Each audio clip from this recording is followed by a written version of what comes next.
Bookie Beatdown coming at you. Paul Shaughnessy here, bringing you a breakdown from jolly old London. Cody Saftik is also in the house. We were just talking about this beforehand. Like, this is like a Cage Warriors Octagon fusion extraordinaire. Like, if those promotions ever cross promoted over there, this would be something that you would get from it. It's pretty solid. We watch this type of stuff on Saturday afternoons every single week. I don't know. I don't really pay too much attention to what's going on the social medias and stuff. Are people complaining about this card? Because I like it. Yeah, I don't think anybody's complaining. First of all, it's early start time UFC, which is great. 14 fights from the UK. But normally when you just get top European guys, this very much is like the best of the best in terms of European level. I mean, main event aside, where you get Lerone Murphy, Luke Riley's a former Cage Warriors champ, Sam Patterson's a former Cage Warriors champ, Christian Leroy Duncan's a former Cage Warriors champ, Mason Jones is a former Cage Warriors champ, Nathaniel Wood's a former Cage Warriors champ. And then you mentioned guys like Mario Pinto, who was on Fusion or Levels Fight League, where he's a champ over there. Losene Kai, he was a two-way class European champion over for Octagon. So they very much are the top European prospects, and the UFC is not giving them all freebies. They're giving them some pretty solid opponents. So from an entertainment standpoint, it's all there. From a betting standpoint, yeah, maybe the tad is a bit chalky. Maybe some of the guys you like are a little bit overpriced, but for the most part, it looks like a pretty straightforward offering. So we just got to go and make it happen, brother. Let's try to make some bacon while we're at it. Main event, we've got Movsar Evloev taking on Lerone Murphy, minus 240 for Evloev. The comeback on Lerone Murphy plus 205. It's kind of the fight in the featherweight division that like nobody's really clamoring to grab. So they fight it's each other. Evloev fight. Well, nobody really wants to fight Evloev because he's good at what he does. He takes guys down over and over and over. It's pretty boring. He's working on his hands. We've seen a few flashes of some ability on the feet, but really, he kind of wants to go out there and kind of marab you. Go out there and try to take you down. Like in a 5-round fight, he's going to try to get like 15 takedowns here because he's not the greatest at holding people down.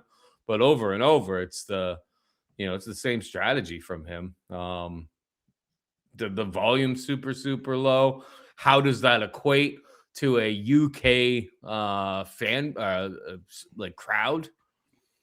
He's better mind his P's and Q's. He better get all of the control time. It better be no doubt whatsoever.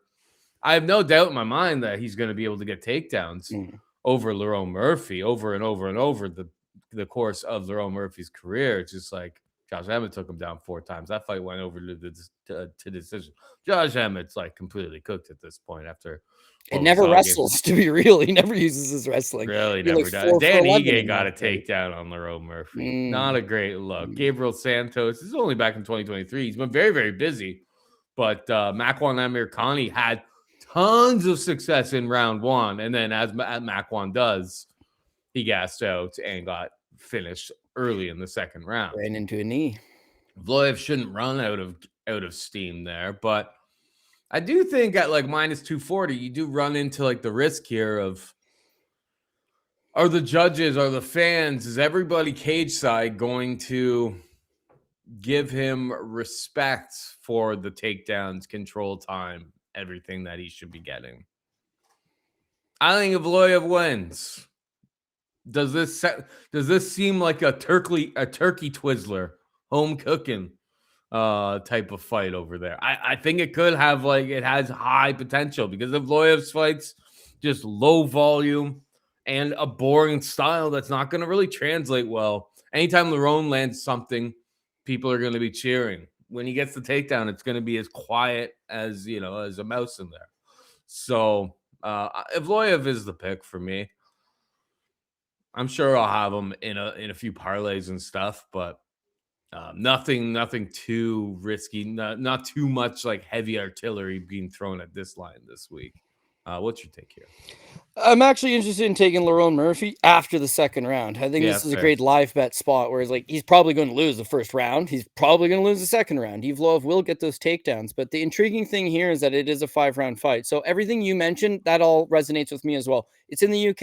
I don't have to stuff the takedowns per se. I just got to land a little bit, little on the feet. If I can scramble, get back up, that all of a sudden I can undo 2.5 minutes of control time, 3 minutes of control time just by landing some heavier shots. The crowd's going to be behind me. They'll boo him when he gets takedowns. They'll cheer me when I land a few strikes standing. So, of course, it's the same terrible judges that are going to go with the UFC on the road.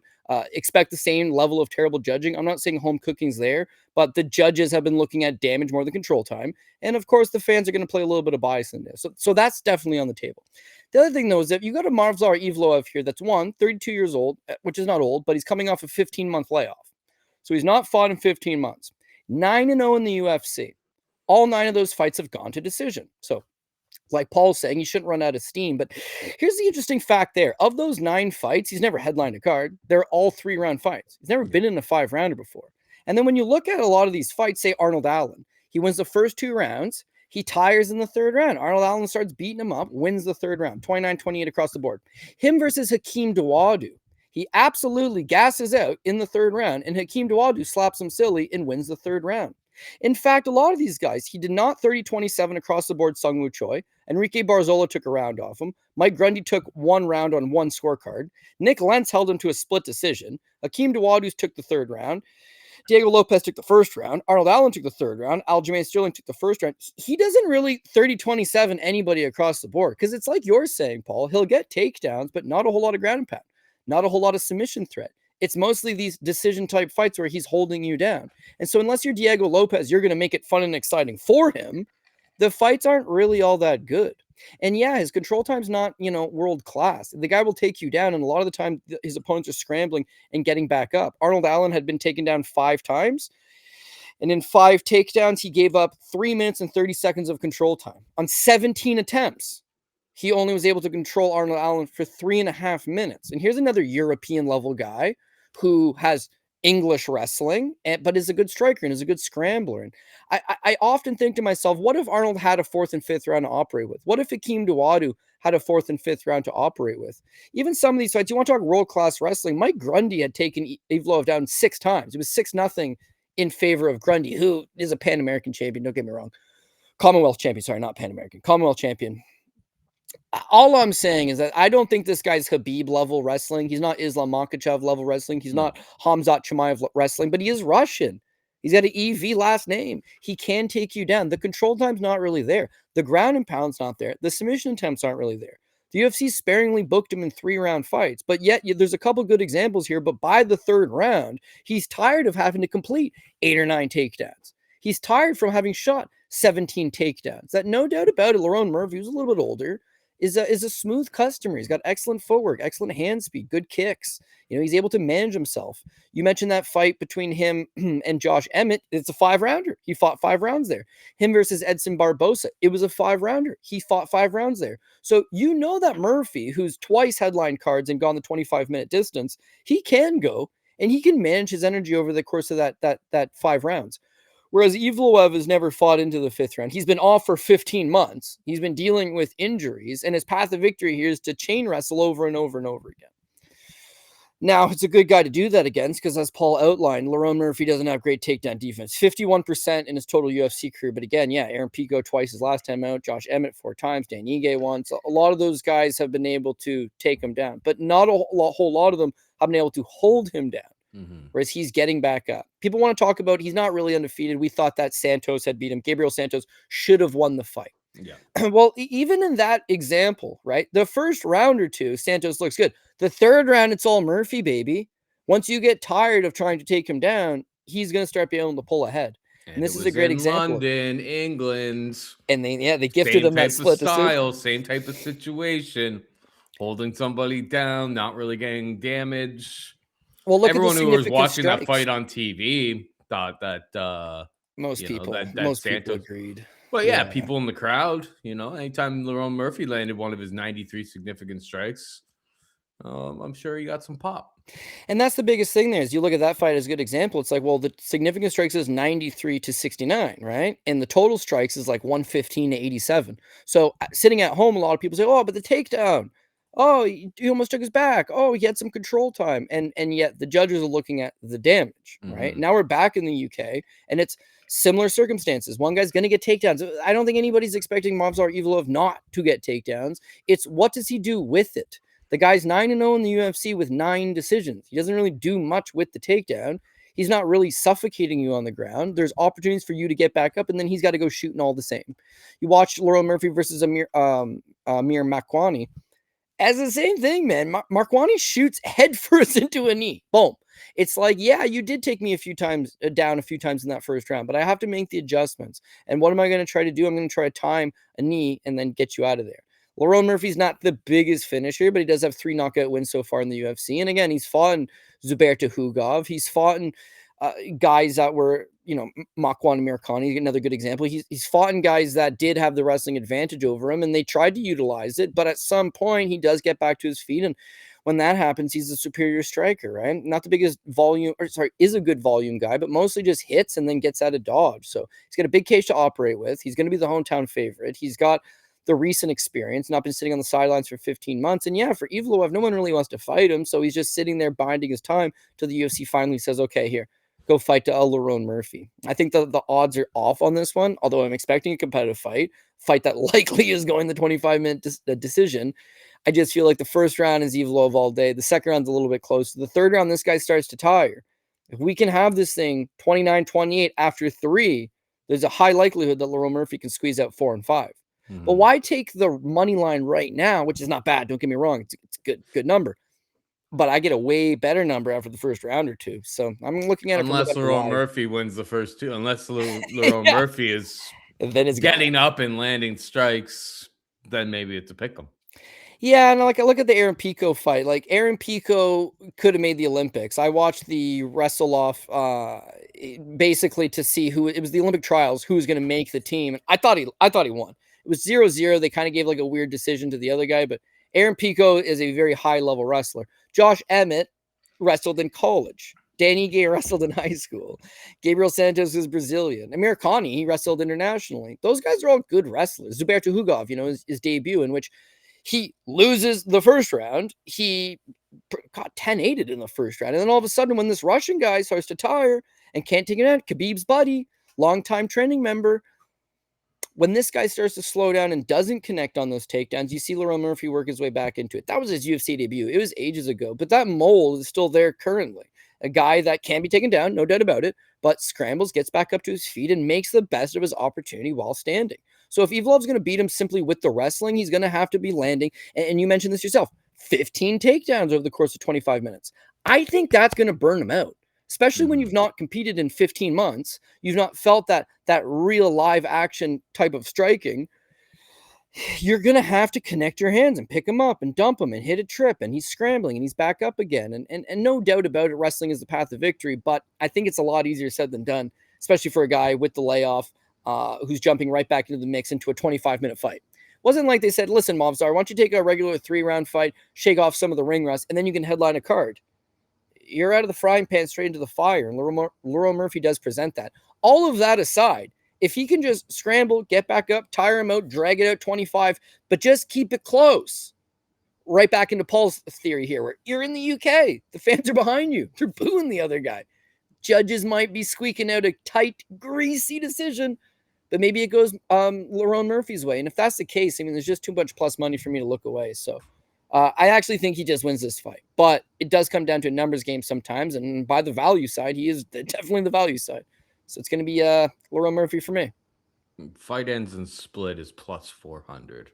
I'd want a better number on that. But I always say never give greedy. any. They don't give you anything. At the very least, give me a split and majority. At least let me have majority too. Super rare, doesn't really happen that often. But like that, it's just going to be a split decision. It's tough to say because now you have 25%, even like a plus 550 or something. Like I don't know, like 1 in 4 times that these guys fought against each other, the fight ends in a split decision. That's probably pretty accurate. Like, I just don't know if there's value there. Like, I think a split decision is very, very possible and in play here. But then you know how it is. You're relying on, like, you may win a bet that you didn't deserve to win because just like bad judging, or you may lose a bet that you deserve to win just because You know, you just the judges. It's a crazy thing to try to bet. I was trying to look at it, see if it's on another site that offers them, but only the openers right now. And yeah, that plus 400 is not getting my money. Maybe later in the week I'll find something a little bit more tasty than a plus 400 on a split decision prop. Fight ends in split decision. Murphy by split though. I already closed that window. I'm not going to waste any more time with it. We move on. We got Luke Riley taking on Michael Aswell in the co-main event. Cody was throwing shade on Luke Riley being in the co-main event here. Luke Riley, training partner of Paddy Pimblett, has over in Cage Warriors. He got maybe not Paddy Pop, but he's a fan favorite over in England. Scousers can't be knocked out, Paul. Scousers cannot be knocked out. And here's the thing. It's we've been, looking at Cage Warriors for the last definitely looking closely at Cage Warriors over the last year. So quite familiar with Luke Riley's game. I've taped him a couple times. He lands huge strikes, wins fights based on big moments, whether it's a finish or getting knockdowns and stuff like that. I think his wrestling's there to be exploited, and he's not the biggest high volume type of fighter. So is Michael Aswell what I think is his problem in this fight is he's got hit way too much, man, and he's running into a guy with crazy good power who claims, and his people would claim can't get knocked out. All of this to say, I think it's a good matchup for Aswell. It's a good matchup for Riley against Aswell, in that it's not somebody who's going to wrestle him. I faded because it was plus 1,000 or something at one point against Teriel Abasov, and Abasov won round one. There's multiple fights here over the course of Luke Riley's career or his Cage Warriors run where it's just he's getting taken down by pretty mediocre competition. His day of reckoning is coming. He's not Paddy Pimblett in terms of the grappling. He's got way better striking than Paddy, but they're completely different fighters. Can't think of them outside of training at the same gym at all because their styles are nowhere near each other. Riley's time is coming, but it won't be on Saturday. Riley's the pick for me. Your thoughts? Yeah, I think I'm going to take Riley Aswell over Michael Aswell. But yeah, this is a dangerous fight, man. Michael Aswell brings a lot of problems to the table, being that if you don't knock him out, he does have very, very high volume, and he's down for a scrap. The guy's fought at 145 pounds. He's fought at 155 pounds, but 145, which is what this fight's at, he's pretty good size for the division. Tons of frontward pressure, lots of volume, stays in your face. The kind of guy that if you were looking to just win moments, he's going to win everything on the in-between. Mm-hmm. Now, I know the path of victory for to beating Luke Riley would be well, let's just try to take this guy down. I don't think Aswell's going to do it. I honestly don't. I just don't think he's got the depth of wrestling in his own regard. If you look at some of his fights, he lost to Bogdan Grad on the Contender Series, he got taken down. But he won a split decision over this Dorian Ramos fight right after him, Fury. Him just getting taken down a bunch. His other loss to Yadier Delval didn't age great. Delval's just taking him down a bunch. Yadier didn't really show to be that big upper class UFC level. Bogdan Grad having very little success so far in the UFC. Yet those guys were all able to routinely take him down. So maybe it's a defensive wrestling problem, but him, like Luke Riley, it's he just wants to be standing upright and throwing heat. And so I think that this is going to be a striker's delight, both guys teeing off on each other. Whereas I think Aswell may have a lot of success with that volume. Luke Riley's got the heavier punches, and I just don't think you can routinely walk into heavy strikes like that. Aswell did it against Baraniewski, but you could see in that fight, it's he's swarming Oki, and then he would just, these big shots come on the other side. At the end of the day, Baraniewski ends up out hustling him and out ending that fight. Super close, super competitive, kid's on short notice, but it comes down to the defensive liability that he is there. Luke Riley, the interesting thing here is if you're just looking at just UFC stats, let's say, then it's oh man, Michael Aswell lands about 10 strikes per minute, whereas Luke Riley just has the one fight with Bogdan Grad in which he had landed 14 significant strikes into a fight that got to the second round. The interesting thing for me anyways is when you watch that one back, he only landed 3 strikes in the first round, got taken down 4 times. The second round, he landed 11 significant strikes in 30 seconds, which puts him on pace at landing 22 significant strikes per minute. If you want to stand with him, he's got high volume too. Yeah. It's that, Abasov wants to take him down. Bogdan Grad wants to take him down. Most guys want to take him down. And that is what the path of victory is. It's cool to see him go to his corner after the first round of the Bogdan Grad fight. And they just kind of said, hey, listen, man, don't give up no more takedowns. Get your hands going. You can knock this guy out. Don't give up on yourself. It's like, oh, man, do you really need to give a guy a pep talk this quick into his UFC career? But yes, it's his UFC debut. And he lost the first round. And you keep him motivated, and he goes out there and knocks the guy out 30 seconds into the second. That's going to grow him. He's gaining experience. He's still young, as is Aswell. I'm pretty sure Luke Riley's 1 year older. Yep. They're both good strikers. They're both talented guys. This is a very good competitive fight that could go either way. The value side is Michael Aswell, but it's not all about value. It's who you think's going to win more often than not. And for me, I do think Luke Riley is either going to catch him with something or more than likely just land the bigger shots over the course of the 3 rounds, win 2 of the 3, and eventually get a decision. Maybe it's a split decision like the Blagioki fight for Aswell, where they're looking at big shots coming from the other direction. But in the end, I think that Luke Riley, Paddy Pimblett effect, Molly McCann effect, they're fan favorites. It's a fan favorite gym. If you can keep this fight close, they should side with you. Michael Aswell's fights are usually close. This will probably be also close. But in the end, Luke Riley's the one getting his hand raised. So I took Luke Riley as well, but I don't feel, overly confident about it. I just find that they'll find a way to get the victory one way or another. Yeah. I don't know the dynamics of Londoners versus Liverpool versus Liverpudlians. But it's in England. I mean, they're gonna be plenty of fans traveling down to go visit and stuff like that. It would probably be kind of like Canada. Like, regardless of where in Canada you're from, we probably support you. Unless you're like Quebecer and it's anybody who's a non-Quebecer, you probably, as a Quebecer, probably don't support. Nah, I mean, I always make that joke too, because I'm like, the Quebec, they generally don't like anybody who's not from Quebec. But the same thing, if you were on a show in Alberta and you're from Quebec, you're Marc-Andre Barrios, whatever, they're gonna cheer for you. And the same way that when Eamon Zahabi fights in the White House card, we'll be cheering for him. It's a vast country. It's a big country.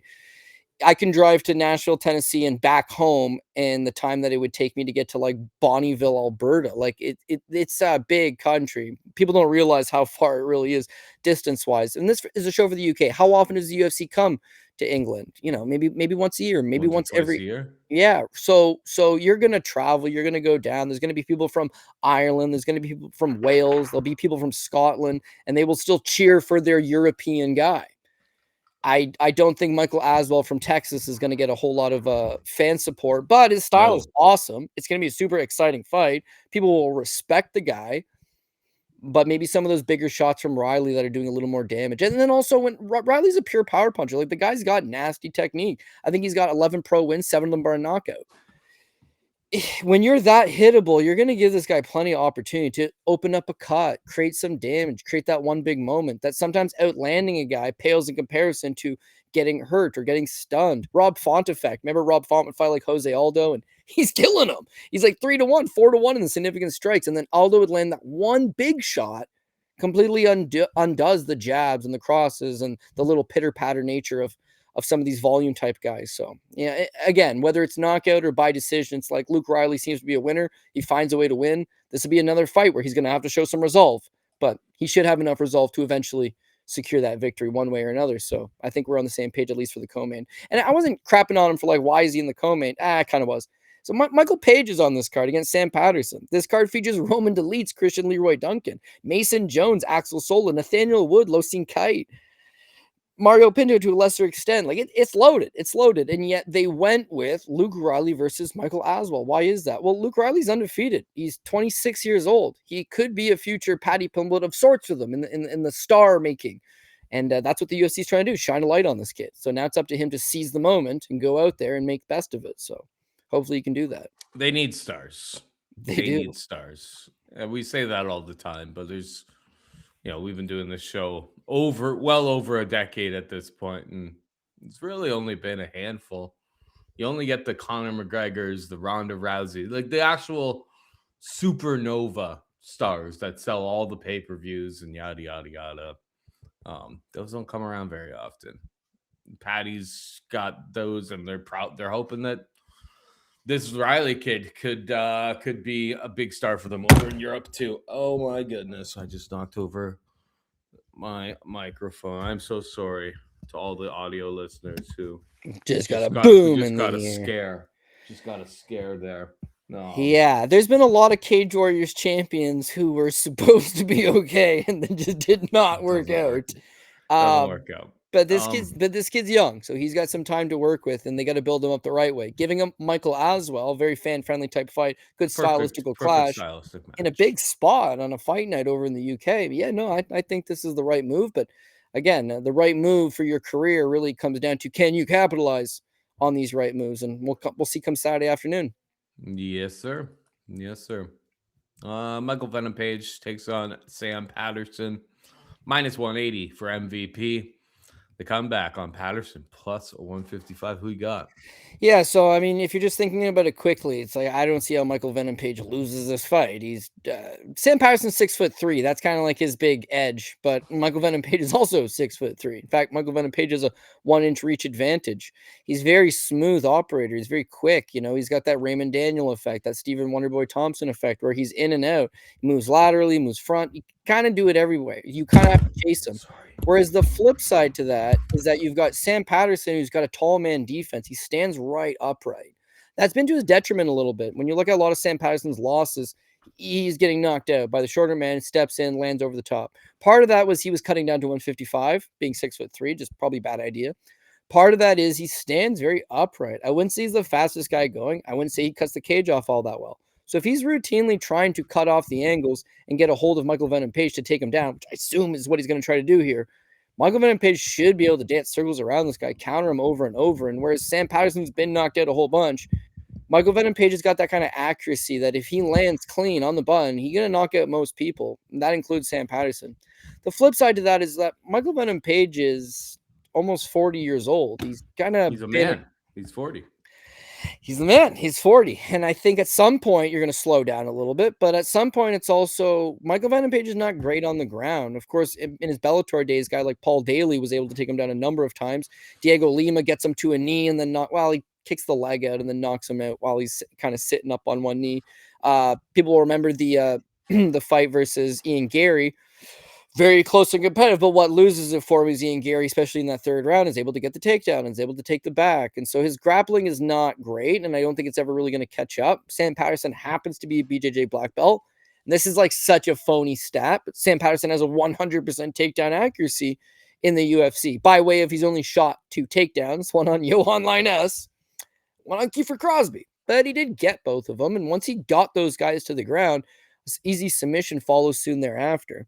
He does seem like he's a bit of a first-round guy. Either he's going to lose in the first round or he's going to finish you in the first round. And that doesn't bode well fighting Michael Venom Page, who's someone that you're going to have to figure out a good game plan and utilize this good game plan for the full 15 minutes. But whereas my head tells me Michael Venom Page is going to walk right through this guy, my heart tells me you get taken down by Sam Patterson. This is going to completely change everything. But it's not enough for me to pull the trigger on the dog play on Patterson. I honestly do think that what Michael Venom Page does is elite because of his ability to concentrate for the full 15 minutes. What Wonderboy Thompson's doing, it's the same thing. You know, you're in and out, but you got to keep moving your legs. You got to keep shuffling. You got to keep setting these traps. It's constant setting of traps. And then this guy eventually is going to fall for one of them. You know, he's going to zig when he should have zagged. He's going to come forward when he should have gone to the side. They're going to set something up and hit him. And when they hit him, they typically hurt him. And I think that's Michael Venom Page's advantage here. He's always been a big power guy, but so far in 4 fights in the UFC, it's all been decisions. Sam Patterson is not that durable. This is a prime opportunity for you to just land the one-hitter quitter and hit a walk-off KO in front of your hometown crowd. Not hometown, but all the same. He's from England. So is Sam Patterson. I don't think there's any type of real edge there. I just feel standing upright and needing the takedown should maybe play into Michael Venom Page's hand and just allow him to bait you into him and then counter off of something. So beating Kevin Holland, that means something. Beating Shara Magomedov, yeah, he's got one eye, is a good fight for you. Beating Jared Cannonier, that one was good. And then more impressive is Cannonier did get 2 takedowns. Cannonier did have like 8 minutes of control time. It's that when Michael Venom Page gets up, he's always landing the better shots. Patterson gets a takedown. He needs a submission. If he doesn't get the submission, second round, MVP will be back up. Third round, MVP will be back up. And that's where it plays into MVP's hands. His last 4 fights in the UFC have all gone to decision. Jared Cannonier is a former heavyweight who then fought at light heavyweight, who then challenged for a world title at 185 pounds. Shar Magomedov is 185 pounds. Michael Venom Page went up a weight class and beat both of them. Now he's back at 170. Just feel like he'll have more than enough power to get Patterson out of there if he connects. And if he doesn't connect right off the get-go, he's gone the full 15 minutes against bigger guys his last few fights. Whereas Patterson's not been out of the first round in like a year and a half, 2 years. Mm-hmm. Tire this guy out after that first round. And once he starts to sit a little more flat-footed and a little more plodding with his head straight up in the air, that's when you're going to ice him and put him out. So I do got Venom Page to pull off the victory here, likely by KO in my opinion. Yeah, it's the hit and don't get hit type of mentality from Page always. So the volume super low. Patterson seems very, very like he's one hell of a run that Patterson's been on, because I kind of after the Ashmus fight, I kind of thought this guy was just a complete stiff. But I always liked him, but yeah, durability is a problem. His head's just, you watch it even in these wins, like his head's just way up there, just waiting to get tagged. Just, you know, the Trey Waters, Danny Barlow's, Kiefer Crosby, and Johan Linesses of the world can't do anything about it. But and Vincius Sensi is like losing fights over in PFL. So this is the level. This is a massive step up in competition for him. And I will say that it's like, especially on like the money line side of things, like plus 155 just doesn't seem enough. Like, is Patterson a better grappler? Yes, but like Michael Venom Page's entire career, everybody's just been trying to take him down and hold him down and submit him. And to my knowledge, he's never been submitted, correct? No, never been submitted. He was like knocked out on that like weird finish years ago against Douglas Lima. It was such a sweet finish though, but yeah, that happened. But it was like he was like off balance type of like, and got flatlined. But like it was a strange finish in the fact that it wasn't just like standing toe to toe type of connection. He's hard to hit. So yeah, I'm with you. I think MVP's the side here as well. Iwo Baraniewski takes on Austen Lane in a firecracker fight. Iwo is a minus 600 favorite. The comeback on Austen Lane plus 450. Austen Lane has been finished in the under 1.5 rounds. Like, I don't have the exact times on this screen here, but losses are all under 1.5. Very regularly. Yes. Chin, not great. Wrestling, not great. He's big because he was a former NFL player, Duval County. But outside of that, it's like his wrestling is pretty mediocre. Iwo's fight was absolutely insane. Iwo is somebody that I think we're going to fade down the line because, like, just way too reckless, just way too crazy. It's like got knocked down last time out there against the Turkish fella. Iwo. Yeah, Iwo Aslan. Iwo versus Iwo. That was like maybe one of the greatest fights you'll ever see. That was great. It was 1 minute and 29 seconds of just pure chaos. If you were trying to find a friend or if you're trying to show a friend some MMA and try to get them into it, just show them that minute and a half. It's like, if you're not entertained by that, then this stuff's not for you.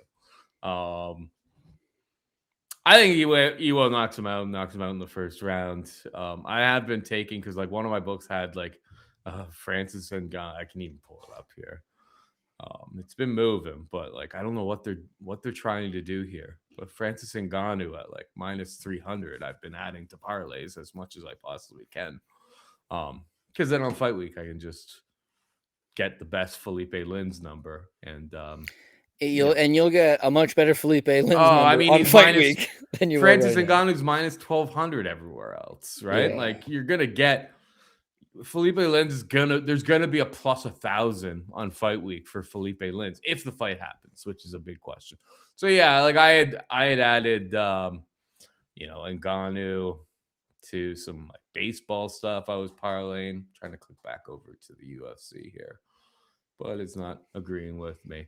But yeah, I took Ewo by KO, which was just like plus or minus 148 at that book. Minus 179 now. So it's moving, but like that's how I think this fight plays out, and it gets you off the minus 600 at least. Like, pretty sure he's just gonna knock Austen Lane out, as people are wont to do. Your thoughts? Yeah, I got Iwo Baraniewski as well. Part of me thinks this is this week's Dante Johnson over Cody Brundage, where it's like you got a short, stocky, power puncher with less than 10 fights, taking on a guy that would be considered a veteran of the division. And so, as much as Dante Johnson was also like a minus 600, minus 700 favorite, and we all expected him to knock out Cody Brundage early in the first round, it's like when he didn't knock out Cody Brundage in the first round, all of a sudden this is a much more competitive fight than you'd love to believe. It just depends, can these big power punchers finish right away? When you look at Ewo's entire pro career, he's 7-0, and all 7 of them are by first round finish. But as an amateur, the dude was 17-3 and had been to decision a few times. I don't think he's got some giant gas issue. I don't think he's got a giant cardio issue as much as he's, like Paul said, entirely too reckless. He's trying to finish you by any means necessary. And that will be to his detriment at some point. But if he can get out of the first round, I don't think he's going to fall off completely. Dante Johnson had largely been all first round finishes as well. And then he fought Cedric Dumas. That made it early into the second. And then his last fight against Cody Brundage, it's a 3-round fight. He didn't completely roll over and die. He didn't completely gas out. And so I do think that a lot of it is, if he can manage some of that energy, great. If not, just get the finish by any means necessary. The interesting fight about this, the interesting stat about this one is you got Austen Lane coming down to 205 pounds. First time ever. Yeah. Now, Austen Lane, former NFL player, is 6'6", has an 80-inch reach. He's going to make 205 pounds. Like, pictures of him, he looks like he's way thinned out. Here's a guy that doesn't have great durability. He's 38 years old. He's 6'6", and he's going to make 205 pounds. One, I don't know if he makes it. Two, if he does make it, what's his gas tank going to look like? What's his durability going to look like, Paul? He hasn't... Dude, that guy... Let's face it, he probably hasn't been 205 pounds since he was like 13. Playing NFL all the time, it's like, well, you can't lose that bulk in the off season when you're playing football, right? It's like, you have to be 270 pounds because the guys you're going up against I think he was a defensive end. Guys you're going up against as a defensive end are, 315-pound tackles. So it's like, you can't give up, like, you can't lose weight in the offseason. It doesn't work that way. And then, like, college football, he was probably around the same weight. High school, he's 6'6", and he's a lineman or whatever. The guy probably hasn't been 205 pounds since he was like early teens. Yeah, and I would think that's not good. His walk-around weight has fluctuated. He's weighed in the UFC at 245. He's weighed in the UFC at 254, right? But, yeah, all the same, he's cutting at least 35 pounds to make this weight, which when you're 38 years old, and, this guy's not exactly a fat heavyweight. He's shredded. He's all muscle. So where do you find the 35 pounds? Well, we'll just sink out all the water weight. Okay. Greg Hardy, this is his first career loss, knocked him out in 57 seconds. And then a 5-5 Frank Tate knocked him out 241 of the first round. Then Vernon Lewis, who was 7-4, knocked him out 4 minutes and 10 seconds of the first round. Junior Toffa knocked him out at minute 22, round 1. Jonathan Denise, 2:12 of round 2. Mario Pinto, 39 seconds of round 2. And then Vitor's last time out chokes him out in round 1. He's been knocked out 6 or 7 times. And that's not factoring in all the concussive blows he took in a college football career and a NFL practice squad career. I bet you he's had a bunch of concussions. So at 38, it's like, I don't want to fight these heavyweights anymore, so I'll just drain out 35 pounds. I'm going to leave my brain dried out, my ligaments dried out, and then I'm going to try to go and overpower this man. Well, one, Ewo just swings for the fences, bud. So if he clips you with anything, you're done. But if you can get him down I still think you're screwed. You got to get him down and finish right away. If you get him down and mount him, and look at the Robelis Despang fight, right? He just took down Robelis all 3 rounds and held him down. At 205 with this big weight cut, a little bit later in your career, you're going to start to tire. And when you start to tire, the takedowns won't become easy. And as soon as a few of them get stuffed, you're getting slept. I liken this fight most to the Jonathan Diniz fight, whereas anybody remembers that one, Diniz can't wrestle or grapple to save his life. He's like a one-dimensional Brazilian kickboxer. The first round, Austen Lane takes him down like nothing, and he mounts him. Yeah. And then from mount, he doesn't do anything. The second round starts, he's already tired. He doesn't get the takedown, and Diniz folds him with the left hook midway through the second, not even midway through the second. That's how I kind of see this one going. Same thing. The Mario Pinto fight's another good example. He actually knocked down Pinto in the first round. He didn't look bad at all. It was like, oh, Austen Lane is an athlete. You can see the guy's pedigree on display. He moves well. He's a big body. As soon as the second round starts, it's like this guy's largely diminished. Now, that's the heavyweight version of him. The light heavyweight version of him, I think, is going to have less gas in the tank. You're going to have more diminished results if this thing gets to the second round. He's going to have less of an ability to take a punch. None of that bodes well versus Baraniewski. So do I love this minus 600? No, I don't. But the inside the distance, very likely by knockout, it's coming at some point. It's just a matter of when. And the under 1.5 looks good as far as I'm concerned. So I got Ewo, but I don't like betting these under 10 fight prospects at large numbers because he's green. He's prone to making a lot of mistakes. Yeah. And it only takes one mistake to blow this thing for you. So what's a minus 600 really doing for you? Not that much. So you're either going to attack this inside the distance or by knockout or however you want to play it on that side, or you're going to cross your fingers and clench your butt cheeks and just hope that he gets it done with sooner rather than later. But in either scenario, I do feel like Ewo ends up getting his hand raised, and he's the play for me. You're speaking my language. How do you feel about a minus 500 Christian Leroy Duncan against Roman Dolidze? I know. It does feel like two guys heading in different directions in their career. I will say that. But like this number is just like startling. It's almost like saying that like Dolidze is completely cooked. He hasn't looked good the last few fights. We didn't think this guy was all that good, you know, when he first kind of came into the organization, and then he went on a nice little run. He's a tough guy to kind of figure out, but it's like, I don't know, losing to, you know, a Fluffy Hernandez in round 4, a fight that he looked horrible in. Like, that's not a horrible look. He's tough, physical. He's obviously not going to be as good of a technical striker as Christian Leroy Duncan, but like Duncan's not going to be able to manhandle Dolidze like he has in some of the other fights that he's had. Like when he took on this Pulayev fight where he did a lot of like standing cage control and stuff. It's like, I don't think he's just going to be able to go out there and muscle Roman Dolidze around. Hey, that guy ended up being okay. Yeah, that guy's not like not horrible. The Tulio fight was a pretty that was his best performance. It's a great performance, but Dolidze has been fighting the top of the food chain guys at 185 pounds for a while. I mean, I haven't clicked it yet, but I struggle. There's zero chance I'm clicking minus 500 Christian Leroy Duncan this week. Dog or pass for me? Your thoughts? No, I'm going with CLD, Christian Leroy Duncan. It's exactly like you said. It's two guys headed in opposite directions. Like when Roman Dolidze debuted in the UFC, he was at 205 pounds, and he ain't nothing like that good. Once he dropped down to 185, it's like, hey, he's a big, physical Georgian guy. And he's not Merab Dvalishvili. He can't wrestle to that level, although he is a BJJ black belt. And he certainly doesn't have the cardio to that level. But the guy's big and he's strong, and he kind of made a little career out of it. The problem is that they're not ultra impressive. What I mean by that is you go back 3-4 years, his fight with Jack Hermanson, he's getting tripled up in significant strikes, and he lands a big punch. Marvin Vettori in the first fight, you know, it's kind of a two blockheads going at it. But after a good first round, he kind of starts to fall off with those big power punches. Nasruddin Imavov quadruples him up in the significant strikes. The wins. Anthony Smith by decision, I don't really rate that. Kevin Holland dislocated his rib after the first round and quit on the stool.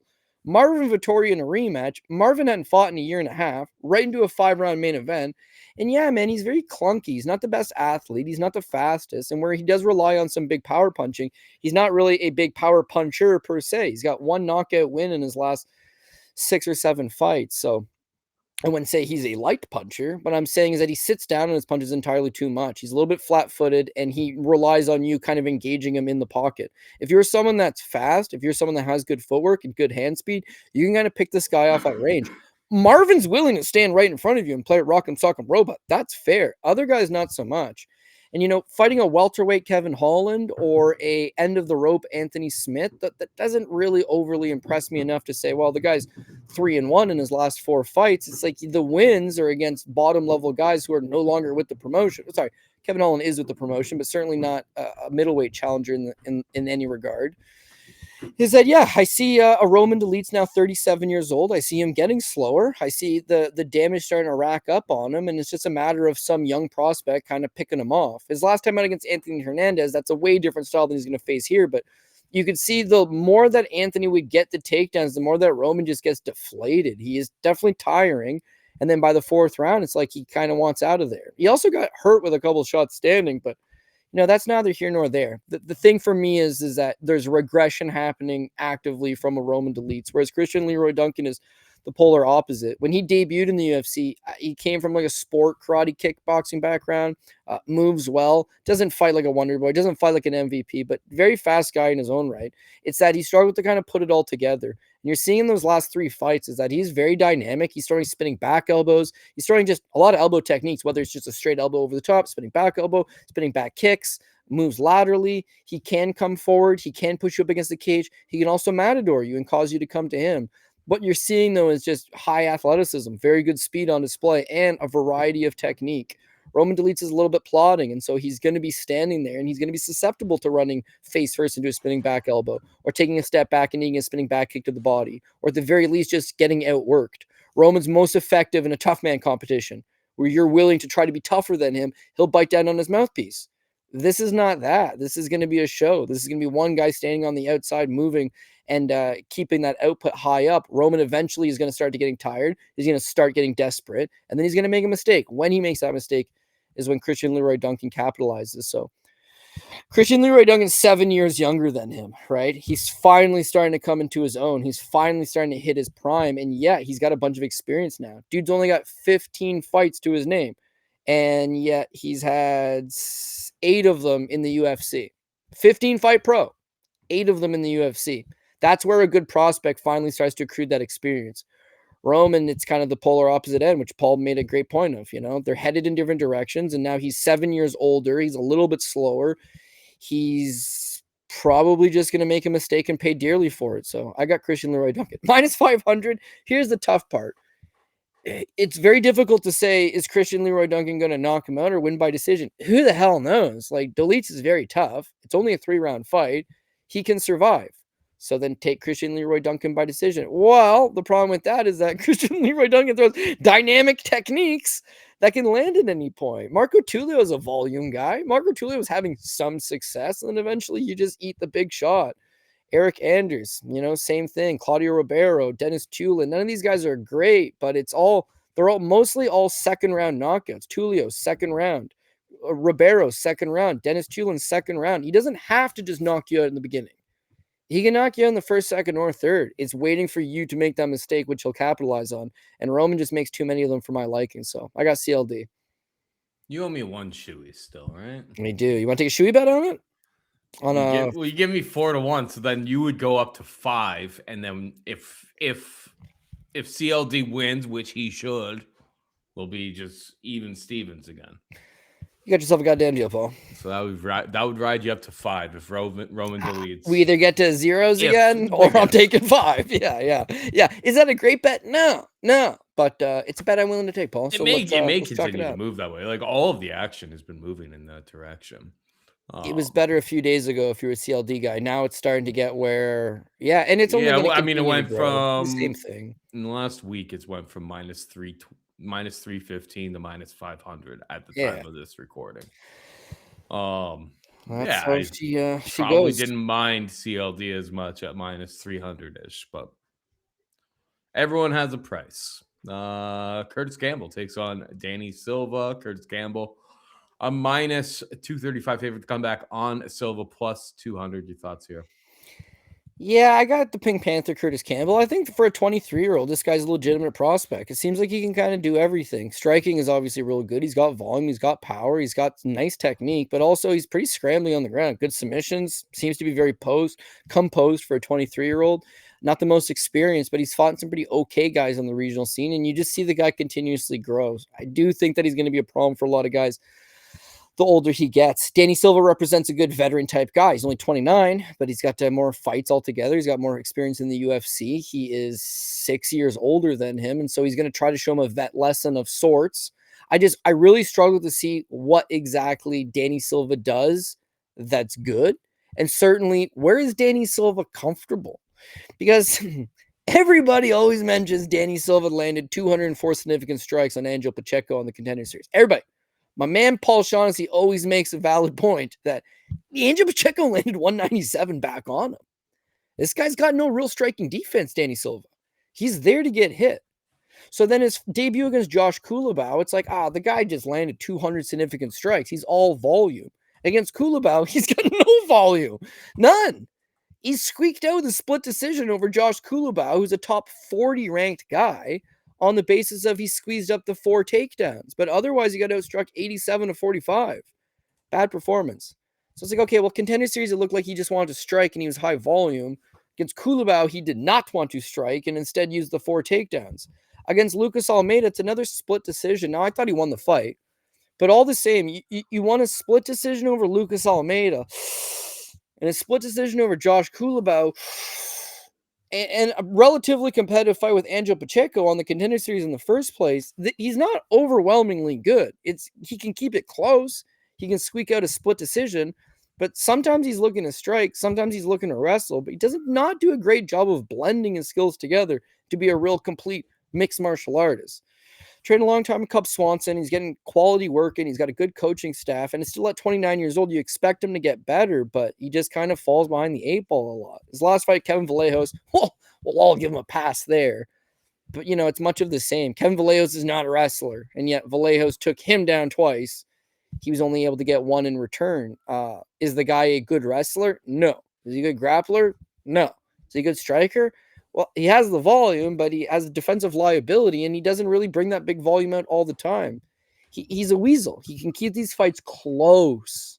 And then in a close fight, maybe the judges will give him the nod, which is why both of his wins in the UFC are both a couple of split decisions. Against Curtis Campbell, keeping it to a close split decision in the UK against the UK fighter, probably not the best idea. But then beyond that, it's like this kid just hits hard. He's got better power. He's got just as good a volume. Defensively, he's a lot more sounder. And then if your game plan is grind on him and secure takedowns, it's like he's got good scrambling abilities. He's got decent takedown defense. And at 23 years old, he really does have 15 minutes of cardio. So how does Danny Silva beat him? He'd have to beat him in spectacular fashion. A finish, which I do not see happening, or just dominate 2 of these 3 rounds. And his style is not a dominating style versus a Curtis Campbell, which he's always going to have moments. Guy does a lot of good work on the in-between. As I mentioned, I think he's got a striking advantage over him, more of a traditional Muay Thai. But yeah, he mixes in the elbows, he mixes in knees. He's got a good kicking game. He kind of just does a good job of using a more diverse arsenal. The UFC has also granted him pink shorts for his UFC debut. Lock. Yeah, well, they usually got to win a few fights. Like Bryce Mitchell asked for the camo ones, or they're like, yeah, we'll give it to you. Go win some fights. Other guys have asked for trunks. Go win some fights. They're in on this kid. He's got a cool nickname. He's 23. He's young. He's talented. He's undefeated so far as a pro. A lot of these fights that he has are all inside the distance. Like he's a finishing machine. And if he go ahead. No worries at all. I'm a rambler, Paul. I'm you know that. Sorry, guys. I'm a rambler. For all the people who are like, just let Cody. I'm sorry. I just. Why did he never really fight in a real organization? That's the one. Win over Sarman Titas, Greek guy who fights over in Cage Warriors. That's not a bad win because that guy's actually 7-2 now and has had some decent wins over in Cage Warriors. But I always found this guy fascinating because like he never crossed over to Cage Warriors. He never went to Octagon. He never went to like one of like the leading pro. He fought for this FCC the entire time, and then got his Contender Series. So it was tough to kind of to know what to make of him when he took on Dembasek on Contender Series, but he ran right through Dembasek. So I just to me, I just feel like they've done right by him. Is that here's a promotion full contact fighter that likes me, and they're going to invest in me, and they're going to do the right things. As an amateur, he actually fought one time for Cage Warriors, and he lost to Liam McCracken. Right, that's his second amateur fight, and he was like, oh, let me tell you the exact age on him. He would want legal, I can tell you that. He's 17 years old. No, he was 16 years old when he lost his only amateur fight. But to your point, right? So I'm looking at it. It's hard for you to see, but like I'm looking at it on my computer. Okay. So like he beats this Marlon Jones, right? Who was 9-2 at the time, right? Marlon Jones is 5-0 as a pro now. He beats Teddy Stringer, who was 9-4 at the time. Teddy Stringer is 6-1 as a pro right now. Yep, solid. And you mentioned the Alexis Teramidis. This Matus Lima, he was 5-0 at the time. He's 8-1 now. So like he beat a lot of guys that have gone on to do pretty good. Yeah. Whereas Cage Warriors, you may face a bunch of clumps. They like doing that. Clumps. That you think Adam Cullen's pretty good, and then I know he just won last weekend, but he's not good. He's not good. They can make you think that. Yeah. A Jordan Vucinic, this guy looks tremendous. He's not good. I think this kid's done a good job of they've built him up. Full contact promotions or full contact contender has given him all of his pro fights, the majority of his amateur fights. They continuously bring in a good level. They've tested him, and now he's ready to spread his wings and fly. And I think he'll do that. Yeah. Cage Warriors and LFA do that a lot. Octagon, not so much. They throw you in there against everyone. Oh, you're gonna have to fight. Yeah. Like Octagon fights, like when you look at the money lines, it's like it's pretty rare to see. Maybe you'll have like the Dumerlin. Yeah. Tamerlin, Dulatov brothers. Like I don't know who manages them. Like they definitely got cupcake matchups while they're over in Octagon, but like for the most part, it's like you're getting like minus 300, minus 400 money lines on a lot of those fights. Like they go out of their way to try to make close fights. Cage Warriors and LFA a lot of the times is like the guys will fight absolute like cab drivers for 4 or 5 fights, and then all of a sudden they're like, hey, he's in a title fight, and you're like, there wasn't like that middle ground fight that I was expecting to like really know if this person's ready to take that next step. They kind of give you a whole like Paddy McCrory or whatever. He's now the champion. But it's just like he lost on Contender Series, Ultimate Fighter, right? Goes back or Ultimate Fighter, goes back to Cage Wars, fights a couple absolute clowns, first round finishes that he was like minus 2,000 in, and then he fights Dario Bolandi and then wins the title and does it in pretty easy fashion. But like, it's really hard knowing a lot of the times when they have these complete cupcake matchups, like. I don't know. I just don't know. I don't. You're kind of in touch with all that type of stuff with like matchmaking and stuff, dealing with managers. I'm sure there's a lot of managers like hand picking opponents and stuff for this stuff to happen because like it's kind of annoying.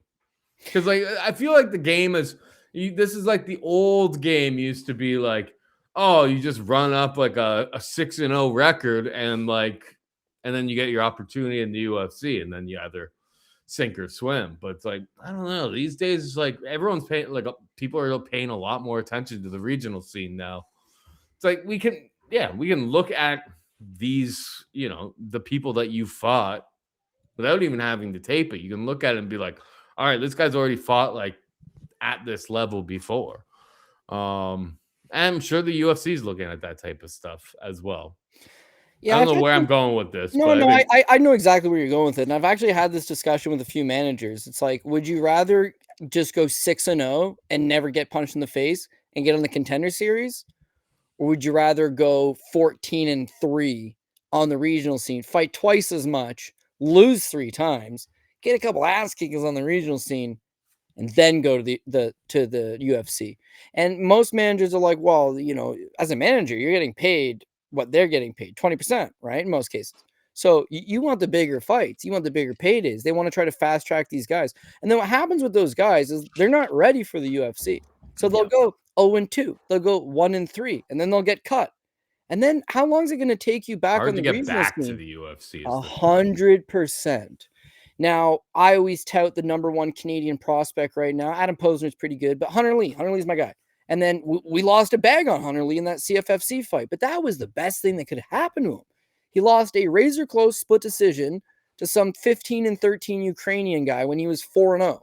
Well, why were you fighting a 30-fight veteran when you only had 4 fights? And afterwards, he was like, man, I thought I was winning all 3 rounds. That's why I was complacent in there. In my mind, this guy's not hurting me. This guy's not doing anything to me. I believe I'm winning. And then they read the decision and it's like, oh no, I lost a split.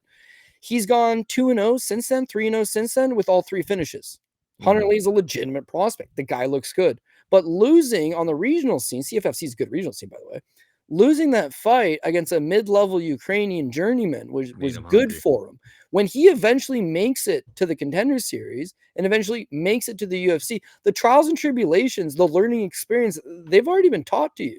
That you're going to have a better chance of now making it to the big stage and succeeding instead of making it there and fanning out. Now, we love Atiba Gauthier. We love some of these mega prospects, but you see it all the time where it's like, he's not quite ready. And if they want to give you Tristan Vines and they want to give you Jose Medina, you can look pretty good. You can win fights. There's a bad fight waiting for you to come. So it's a breath of fresh air for me to see these Curtis Campbells. That's like, yeah, he's only 23 and he's got less than 10 pro fights.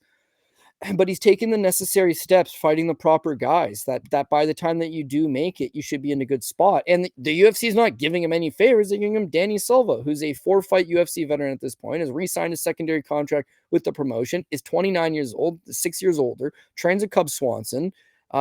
He poses a lot of problems. But where's Danny Silva good enough to pose a big problem? Nowhere. He's a generalist. Kurtis will learn a few things in there, but eventually Pink Panther's getting the job done one way or another. So yeah, I do like him. I think he gets the job done. Could I complain about the price of the money line? Sure, I could. I complain about all of them all the time. But yeah, no, this is one I just got to bite into. I'm going to complain about you taking shots at Atiba Gauthier. That was uncalled my guy for. Too. Evolving experience. He'll be better because of that. He's not Sage Northcutt over here, you know? They did Sage dirty too. Why is he fighting Brian Barberena? That guy's a dog, man. Don't let the pretty boy fight the goddamn dog. Sage Northcutt is exactly what happens when you don't test yourself before you get to this level. You end up getting humbled by Brian Barberena, and then it's just completely downhill from there. Because like I don't know if he's ever really spoken about it, but like, you could just tell with that guy's career. It's just like, he went from like spinning stuff and being like super high on himself to literally like his career just completely flamed out. I mean, like within a year, he was like pretty much done. I'll give you my little theory on the Sage Northcutt. We could move on quick, but he was training at Gracie Baja Cati in Cati, Texas, right? Small little gym where he's the man. Of course, he's the man. Then it's like, hey, you're fighting in the UFC. You should go to Team Alpha Male. And he spent a little bit of time at Team Alpha Male and then split. And he ended up at TriStar. So my story's only at TriStar. But they're like, he came in, he trained for a few weeks, and then we had a hard sparring day. And the next day, he didn't come in. His dad came in. And his dad, I believe his name's Dallas Northcutt. His dad came in and was like, you guys went too hard on my son. Unacceptable. We're leaving. Packed the kid up and went back to Gracie Baja Caddy. Mm-hmm. So if you want to be the big fish in a small pond, well, I mean, that's entirely up to you. You got your dad saying how great you are and how good you can be and how you're going to make this family a bunch of money. And he's had you in these kickboxing and karate tournaments since you're a little kid, and the spotlight's on you. It's a whole lot of pressure that obviously he wasn't good enough to take. But there's still got to be a question for Sage Northcutt. Leads the UFC. He takes like 2 or 3 years off. Finally, he's making his comeback fight, and they put him in against Cosmo Alexander. Like, why would you do this to the kid? Why would you do that to the kid? Anyways, face broken in 3 spots. And I think he's fought once since and didn't look good. But you put that pressure on yourself. You have your parents putting that pressure on you. You want to be the top dog in a smaller gym, and that's it. And I tell good prospects all the time, your coaches are good enough to coach in any gym in the world. Your training partners aren't good enough to push you in any gym in the world. And that's the difference between Ronnie's Taekwondo studio and American Top Team. It's not that Ronnie's not going to show you some hot shit. Ronnie probably knows exactly what he's doing. It's the bodies, Hunter Lee's a great example. He's from Saskatchewan, right? His coaches, Tyson Steele, World Series of Fighting veteran, Kurt Southern, 20-fight veteran from Canada, was the man. Adam Lorenz, solid Canadian fighter. None of them made the UFC, but they're really good coaches, and they were good fighters. But Hunter will tell you himself, it's like, I sparred with a woman last night and a high school kid, for no other reason than there was 4 people in the gym, and one was a woman and one was a high school kid. But what good does that do Hunter? It does them a ton of good. It does him nothing. So he has to go to TriStar. He has to go to Killcliff. He's got to go to an MMA lab. It's developing and spreading. I don't know how I relate this back to Kurtis Campbell. He trains at a good gym. He's got good training partners. So does Danny Silva. It's that at some point you have to take. To him. Yeah, just at some point you have to take that next step. You have to have that confidence in yourself. Most prospects ain't going to turn out. Kurtis Campbell seems like he might be one of those prospects that does. So we'll see how long this one lasts, but I'm on the train. Yeah, we had said that like he had actually fought a few pretty reasonable European guys for being 23 years old. Like he's got some decent scalps on his name, and he had like a wealth of amateur experience as well. So yeah, he seems ready. Mason Jones takes on Axel Sola. Mason Jones, a minus 125 favorite to come back on Axel Sola, plus 105. Your thoughts here? Well, so if you're familiar with Axel Sola, he's like the most talented guy. He's the most talented bum you've ever seen. Like on one hand, yeah, he's pretty big for the weight class. He's strong, Estonian background. Well, he's Estonian, but physically strong, good grappling, decent enough cardio. Guy looks like he's going to be a problem. People on the regional scene have been touting for Axel Sola to get signed to a major promotion for a long time. But similar to, I believe his name is Abdul-Kareem, the Lazy King from PFL. He sucks. He's got a good-looking record, and he's not good. Just the way it works out sometimes. Hard to say. But you can watch him versus Cesar Arzamendia, Turpal Yusinov. Of course, the Dagir-Imavov fight where Dagir had him knocked out basically twice. He takes quite a bit of damage. He's a little bit herky-jerky. He reaches with his strikes. He reaches with his takedowns. He's been looking really good in Aries FC, but how does he look against that next level? I'm not entirely sure. I mean, again, he's only 28 years old. Good size, 6'2", for 155 pounds. It's like he's got all the variables. I think he could continue to make some progress, but I don't necessarily see the improvements fight to fight. It's like he's kind of the same version of himself. Looks okay standing until he walks onto a big punch, gets rocked fairly easily. Then he just gets into desperation takedown mode, can get takedowns, but a lot of the time he'll try to grab your neck and then lose position or just kind of make these small mistakes. I faded him against Riz McKee in his debut, leave that one out on the table. And I didn't think Riz did bad, but yes, Axel Sola is not a bad fighter. He's not like one of these guys that's going to be a giant liability anywhere. But Mason Jones, I think Mason Jones maybe just has his number. Jones, bit of a judo background, knows how to wrestle, scrappy kind of guy. He's 3 inches shorter, but they got about the same reach. Mm-hmm. And to me, it's like Mason Jones just, he can mix in the takedowns as well. You saw in his fight with Jeremy Stevens, 8 takedowns there, just neutralizes him. Why play punchy kicky with the hardest hitting guy in the division?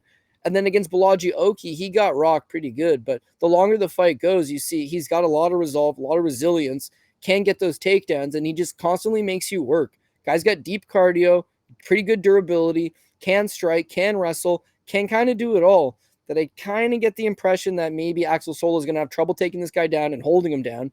Therefore, Mason Jones is going to have more than ample opportunity to land something standing, but also Jones might flip the script and try to take Sola down a little bit too. Grind him up against the cage, put your head right under his chin, pin him up against the fence, start landing those short little dividend shots. Work this guy out.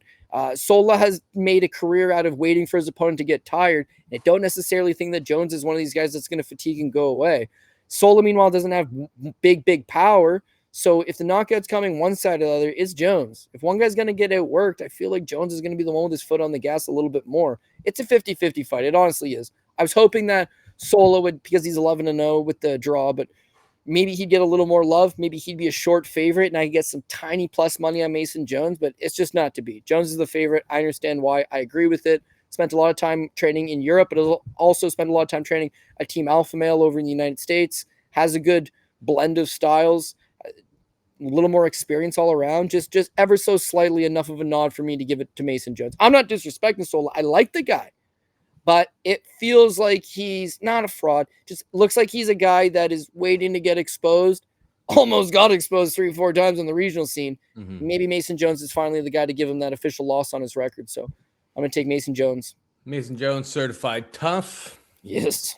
But yeah, I think getting a little bit of wrestling going could help him out a little bit in this fight. He's got plenty good boxing and the volume has been pretty solid over the course of his career. He's one of those guys that got cut from the UFC, went back onto the regional scene, got his job back, which is very few and far between. Like, not many guys are able to do that. But when he got cut, you were kind of like, what the hell's going on here? Didn't make sense. He lost to David Onama in a fight that he got 8 takedowns, and lost. Beat David Onama. He beat David Onama. He lost to Ludovic Klein, who's a very, very solid opponent. He lost to Mike Davis. Like, he's never really had easy fights in the UFC. The easiest fight he had in the UFC was the hardest hitting guy in the UFC, and the corpse of Jeremy Stephens. They only re-signed Jeremy Stephens to come back for that fight because it was in Iowa. Yeah, Mason Jones minus 125. Sure, why not? Doesn't seem too out of. And then on top of that, it's like, if it's relatively close, and if it gets relatively close, we go to the scorecards. Well, crowd's probably going to be cheering for Mason Jones. 1, 2.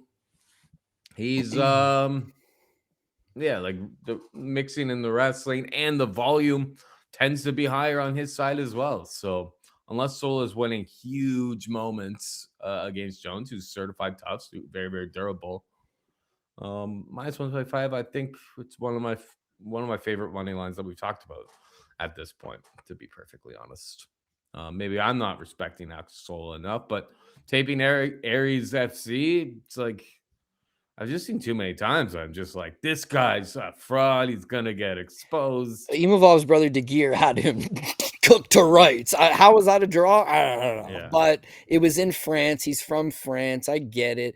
If you're an English judge, you'd be like, wow, they just bailed us out from losing Cyprus, so maybe we owe the French a favor. But it ain't British judges, but it's the shitty American guys that they parade all over the world with them. So Wales, and plus Riz McKee's also from Wales, so Mason Jones got to get one back for the Welsh, and I think he's gonna. Yeah, I mean, I don't know what type of geopolitical thing that you just brought up in terms of the French and the English being friends, but they're friends or owing each other something. No, they want nothing but at the end of the day, the French and the English want nothing but the worst for each other. And they both there's an equal amount of hate that goes back thousands of years at this point. Half kidding. Who cares? Let's get back to fights. Yeah, we got Losene Keita taking on Nathaniel Wood. Keita, a minus 232 favorite to come back on Wood, plus 197. What are your thoughts here? Keita had to pull out of his UFC debut. UFC was not happy about it, and then now they give him obviously Keita being the Octagon champion, it's like he obviously got signed to like a real contract, right? Didn't have to go through the Contender Series side of things. He got paid. He's getting paid big bucks, so like they're not giving him easy fights here. Who you got, Keita or Wood? I feel like I'm leaning towards Wood, to be honest. But is there any great reason? I don't know. Keita, when you look at him on the regional scene, yeah, dude, this guy's dynamic. He was the Octagon champ at 145 and at 155. He packs one hell of a punch, moves really well, can fight the distance if need be, kind of does everything right. UFC signs him, and he's a 16-1 fighter. And they give him Patricio Pitbull Freite in the co-main event. And then he misses weight by 5 pounds, and now he's been regulated to fighting on the prelims. So, yeah, they're mad at him, and they're not giving him a high-profile, easy fight. They're giving him a look like Nathaniel Wood flies under the radar. He's by Tapology's accord the 30th ranked guy in the division, but he's tough, dude. He's really tough. He's well-rounded, does everything right, and he's got a whole lot of experience. So this is not exactly the easiest fight. This fight's also at 145. So Losene Keita has fought at 155 and, of course, missed weight against Patricio coming in 5 pounds overweight. Now they've rebooked him at 145. So I kind of do want to watch the weigh-ins and see what he comes in at. But, I'm guilty of this myself all the time, is that you'll see a guy look real good in Europe, right? And he's fighting good guys. Ronald Parasiter is good. Well, how good is he? Because he cost me a bag against Kike Brito a couple fights later. But that's neither here nor there.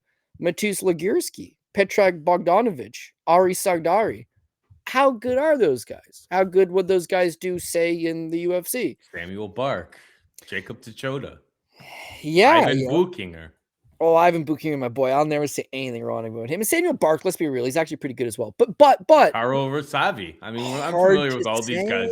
I wonder if people who just watch UFC probably have no idea who any of these guys are, though. Yeah, that's fair, right? That's fair because it's like, well, I don't watch Octagon, but what else has he fought in? It's like, oh, well, I mean, he was the UAE Warriors champ. It's like, well, I don't really watch that either. So it's like, that's fair. But yeah, you'd know. I mean, Ivan Butchinger's a different case. He's fought everybody.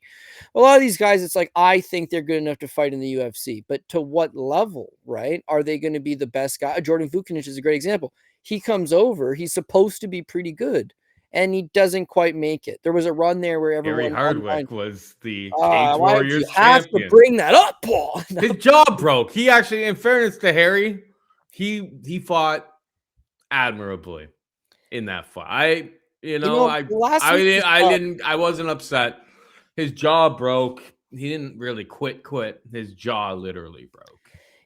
Last week was tough because, of course, as you know, I had a bunch of underdogs and none of them came through. But yeah, it's like, Harry Hardwick fought better than his price tag, and Steve Asplin almost won, and Bruno Silva got robbed. But yeah, close, is only a thing in horseshoes and hand grenades. Like, it's not, I'm still losing, but they were close.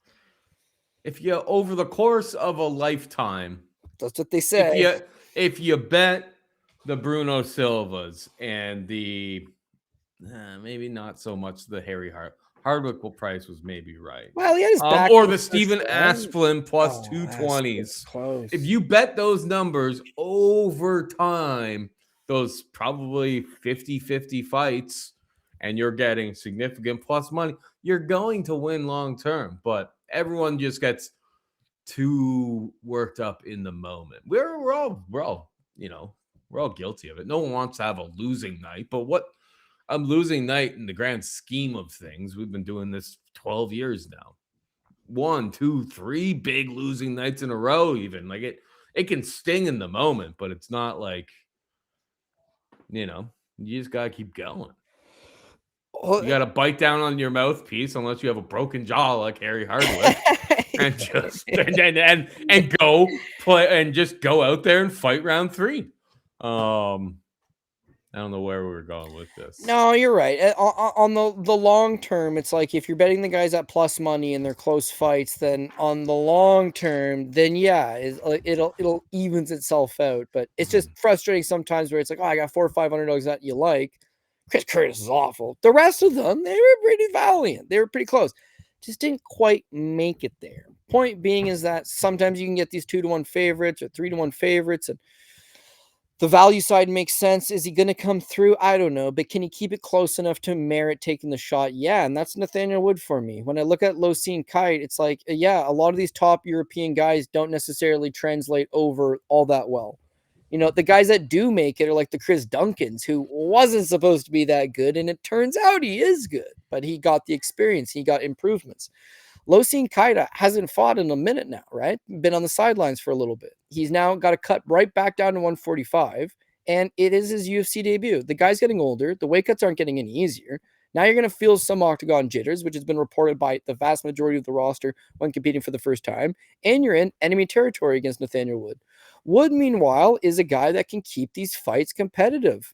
Does anybody think he beat Jose Delgado his last time out? No, but he kept it close. He kept it so close that he ended up winning the decision. His fight with Muhammad Naimov, that's his last loss. I thought he won that fight. And if it wasn't for this cheating Naimov grabbing the cage and poking him in the eye and just grabbing his shorts, like, that could have been a win for him as well. His fight over Casey Kenny, he outstruck Casey Kenny 136 to 123. It won fight of the night. It's another fight that he could have won. There's a world that exists here that Nathaniel Wood's on a 10-fight winning streak and hasn't lost a fight in 6 years. When he does lose, thin margins. Thin margins. People will say the guy can't take a punch. Correct. At 135 pounds, or back when he was fighting down a weight class and was cutting that much weight, yeah, he didn't have great durability. But since then, it's like, who's knocked him out? John Dodson's the only guy to knock him out, and that was 6 years ago. I would say his durability is good enough. You saw Andre Fili knock him down. He still ended up winning that fight. You saw Jose Delgado knock him down. He still ended up winning that fight. He's resilient enough that if you do score a knockdown, but you don't put him out, he's not going to come up doing the stanky leg. He doesn't come up and shell up. He comes back up and he puts his foot back on the gas and gets in your face. He can wrestle. 2 takedowns against Delgado. 2 takedowns against Naimov, who's a cheating juice bag. Charles Jourdain took him down 5 times. Like, I wouldn't say he's a wrestling specialist, but BJJ black belt, solid scrambles, good pace, good durability, good volume. Landed damn near 100 significant strikes his last time against a Delgado. His fight with Morgan Charrier, he knocked down. His fight with Daniel Pineda, he knocked down. His fight with Andre Fili, he knocked down. His fight with Jose Delgado, he knocked down. He didn't finish any of those 4 guys, but he scored knockdowns in all 4 of those fights. So the power is there, the volume's there, the scramble's there. He's had, well, the exact number of fights, 2, 4, 6, 8, 10, 12. He's had 13 fights in the UFC, taking on a guy making his debut. So I've got experience. I've got the ability to scramble with him. I've got the ability to keep pace with him and just maybe give him a bit of a vet lesson. He's a 2-1 underdog. That's really the only thing this thing comes down to is Nathaniel Woods in close fights. And that's all I need. Just keep this thing close. And maybe because it's in England, they're going to gift it to him. And I'm not one for like, go check out his Instagram, but the dude is shredded right now on all of his stuff online. It looks like he's in career best shape. And if he performs in career best shape, live to take the win here. So ever so slightly, I'm actually going to fade the highly touted European prospect for the guy I'm a little more comfortable with than Nathaniel Wood. Makes sense to me. All right. I feel like the card really falls off a cliff here in terms of quality of the fights, matchmaking, big favorites, yada, yada, yada. I don't know if we have to spend as much time or we'll get through them. As much time on the next 5 fights. I don't feel like this is like, because it was a quality card, we went deep into the previous fights, but I think we can skip through this portion a little bit quicker. So if you don't get more than like a 3-minute breakdown on Mario Pinto taking on Felipe Franco, I'm sorry. Not all fights are created equal. Mario Pinto minus 900, Felipe Franco plus 600. I mean, we were talking about this before we hit the record button, and we're just like, Felipe Franco, lost at 205 pounds against Freddie Vidal, who, when he won by finish in round 3, now he had missed weight, but he had like taken the fight on short notice. They didn't want him. They didn't sign him. They told him to come back, and then he got his ass kicked. Not Franco, but Vidal got his ass kicked real easy against that Brazilian. Forget his name off the top of my head. Either way, they think Franco sucks. Franco got the call because they're just like, this guy is terrible. He had a nice looking Brazilian record, but zero substance. And like, he fights in that shopping mall championship of the world that we've seen. Like, a lot of his fights were taking place there, literally in a shopping mall. Against probably his Uber driver on the way to the venue. Just like, hey, man, want like $50? Come on, or want 50 Brazilian reals? Come on in. I'll pay for your parking too. and just have to knock you out. And then we'll head home together as well. Either way, do I like betting? Young, unproven, somewhat exploited. In some of his spots in Pinto at minus 900 games, guys. No, but I mean, Felipe Franco's being brought over the pond to do a job here, Cody.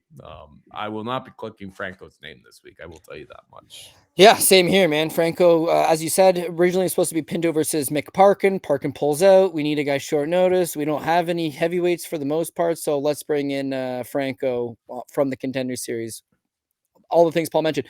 All I will say is the guy's 10-0, and all 10 of his wins are in the first round. First round knockout or first round submission. Every single one of his pro wins is first round. His one loss to Freddie Vidal, he got out of the first round and he gasses. But he looked good in the first round against Freddie Vidal. So I got Pinto. No one's going Franco. But what I will say is if for whatever reason you want to just rather live bet this thing, maybe, because we saw Pinto against Austen Lane. He lost the first round against Austen Lane. And then the second round, Lane starts to slow down a little bit. Pinto takes over. He's young by heavyweight standards, very young by heavyweight standards, big guy. And whereas when you watch him in Levels Fight League, he's a striker. When you watch him versus Austen Lane, he's a striker. His last time against Jonathan Deniz, he could wrestle. The guy was like, why bother standing with the Brazilian kickboxing champion? Just took him down and smashed him on the ground. I think he beats Franco standing. I think he beats Franco on the ground. If you're going to lose, minus 900, who wants it? If you're going to lose, Franco will win in the first round. But if Franco looks good in the first round and it gets to a second and you get a better number on Pinto, Pinto's going to take over after that. It's puncher's chance for Franco in 5 minutes. That's it. Otherwise, Pinto takes over. And for my money's worth, Pinto doesn't even get caught in the first round. He just beats him soundly however he wants. So don't go to waste time here. Mario Pinto, easy win. Hundo P. Moving on down, we've got... sorry, I was switching screens there. We've got Mantas Kondratavičius, the Lithuanian dude taking on poker player Antonio Trocoli. He's back for reasons unknown. I mean, it's just been getting worse in the UFC. Share a bullet doesn't can't finish a sandwich, and was knocked him out. Trishan Gore gets him out of the first round. Mansur Abdul-Malik. Here's the thing. Here's an interesting thing. It's like a little bit. One, I'm sure other people are talking about it this week, but it's just like if you go on this guy's social media, where is his Instagram page? I was on it yesterday. No, we're over on SureDog.com now. Either way, if you go over onto this guy's Instagram page, he's playing poker. He is like a semi-pro poker player. He does okay. He's won a couple decent tournaments. Good for him. More money than he's fighting. No, it's great. I will tell you, as a guy who used to be semi-pro, like in college, I didn't for multiple years in college. I would just play online, sit and goes mostly. I grinded mostly, but I will tell you what is probably one of the worst side hustles if you want to be a professional fighter and have one, gas tank, two, train a whole bunch. It got to be poker. Poker would be horrible. One, you're staying up you're sitting at a table, not moving. If you're doing live tournaments, you're sitting at a table, moving, not moving. Not getting any sort of exercise whatsoever. If you're grinding stuff on your computer, a lot of times you're grinding weird hours of them.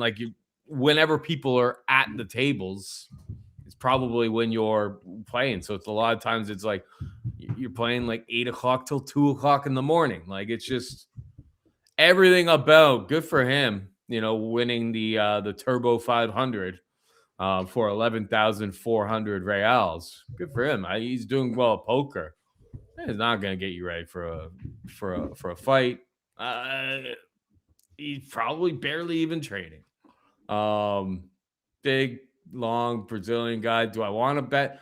This is the biggest thing is these. Mantas isn't a guy off the regional scene. I was just this guy is the truth. I think this number has more to do with the fact that He's not even fighting a real fighter at this point. Trocoli's coming to collect a paycheck to add to his bankroll, so he can play more poker. But hopefully this is the end of the line for Antonio Trocoli. Your thoughts? Yeah, the Trocoli one's been weird, right? He fought on the Contender Series back in 2019, and then there's like a failed drug test, and then why the UFC decided to bring this guy back, I couldn't tell you. He's gone 0-3, lost to Tresean Gore. Nobody loses to Tresean Gore. But yeah, you need guys that are going to come in and take these fights, even though they're not particularly in their favor, and be a company guy. And, Cody Brundage actually just got booked to another fight. It's like, why do they keep booking him? Because he says yes when they call. They got a lot of fights on a lot of cards, and they need people that are going to come and patch up the work. And Trocoli seems like he's probably a likable enough guy. Dana likes playing a little blackjack after the game. Yeah, maybe Trocoli's hanging out in the same casinos. But more so, Trocoli's probably betting against himself here, Paul, because let's face it, it'd be a lot easier to throw this fight than it would be to win it, because I just don't see him winning it. Mantas Kondratavičius is, he's nothing special, but what I will say is the dude hits sufficiently hard. He's only 26 years old. The vast majority of his wins are by knockout. He does have a few submissions. Not exactly the best level of guy, but we backed him when he fought Danny Barbier on the Contender Series, by way of his slight money underdog. And yeah, man, it's like he's just like a short little shot in there, catches him, puts him down. The guy's got good kickboxing base, solid knees up the middle, solid volume, solid output, and he does have a decent finishing ability. I think he's going to catch Trocoli at some point and put him out. Now, Trocoli's Brazilian, and he's taking on a Lithuanian guy. Take him down and sub him. Well, there's the problem with Trocoli. He got standing guillotine choked by Tresean Gore and Mansour Abdul Malik in back-to-back fights. It does not appear this guy's really a grappler at all. If he can get the fight down, great. That would be his best path for sure. But I just don't think he's got the cardio. Like you mentioned, he's a little bit older. His grappling's not high level. At some point, he's just going to get caught by something. He's not had the worst durability going, but all the same, it's not nearly enough. And then when you go back through his career, I mean, he's been fighting professionally for 14 years. He's lost to Jacob Volkman on the regional scene. He's fought in Diego Lima, Douglas's brother, at 170 pounds. He's not that big of a guy, and now he's just parading around as a 185-pounder.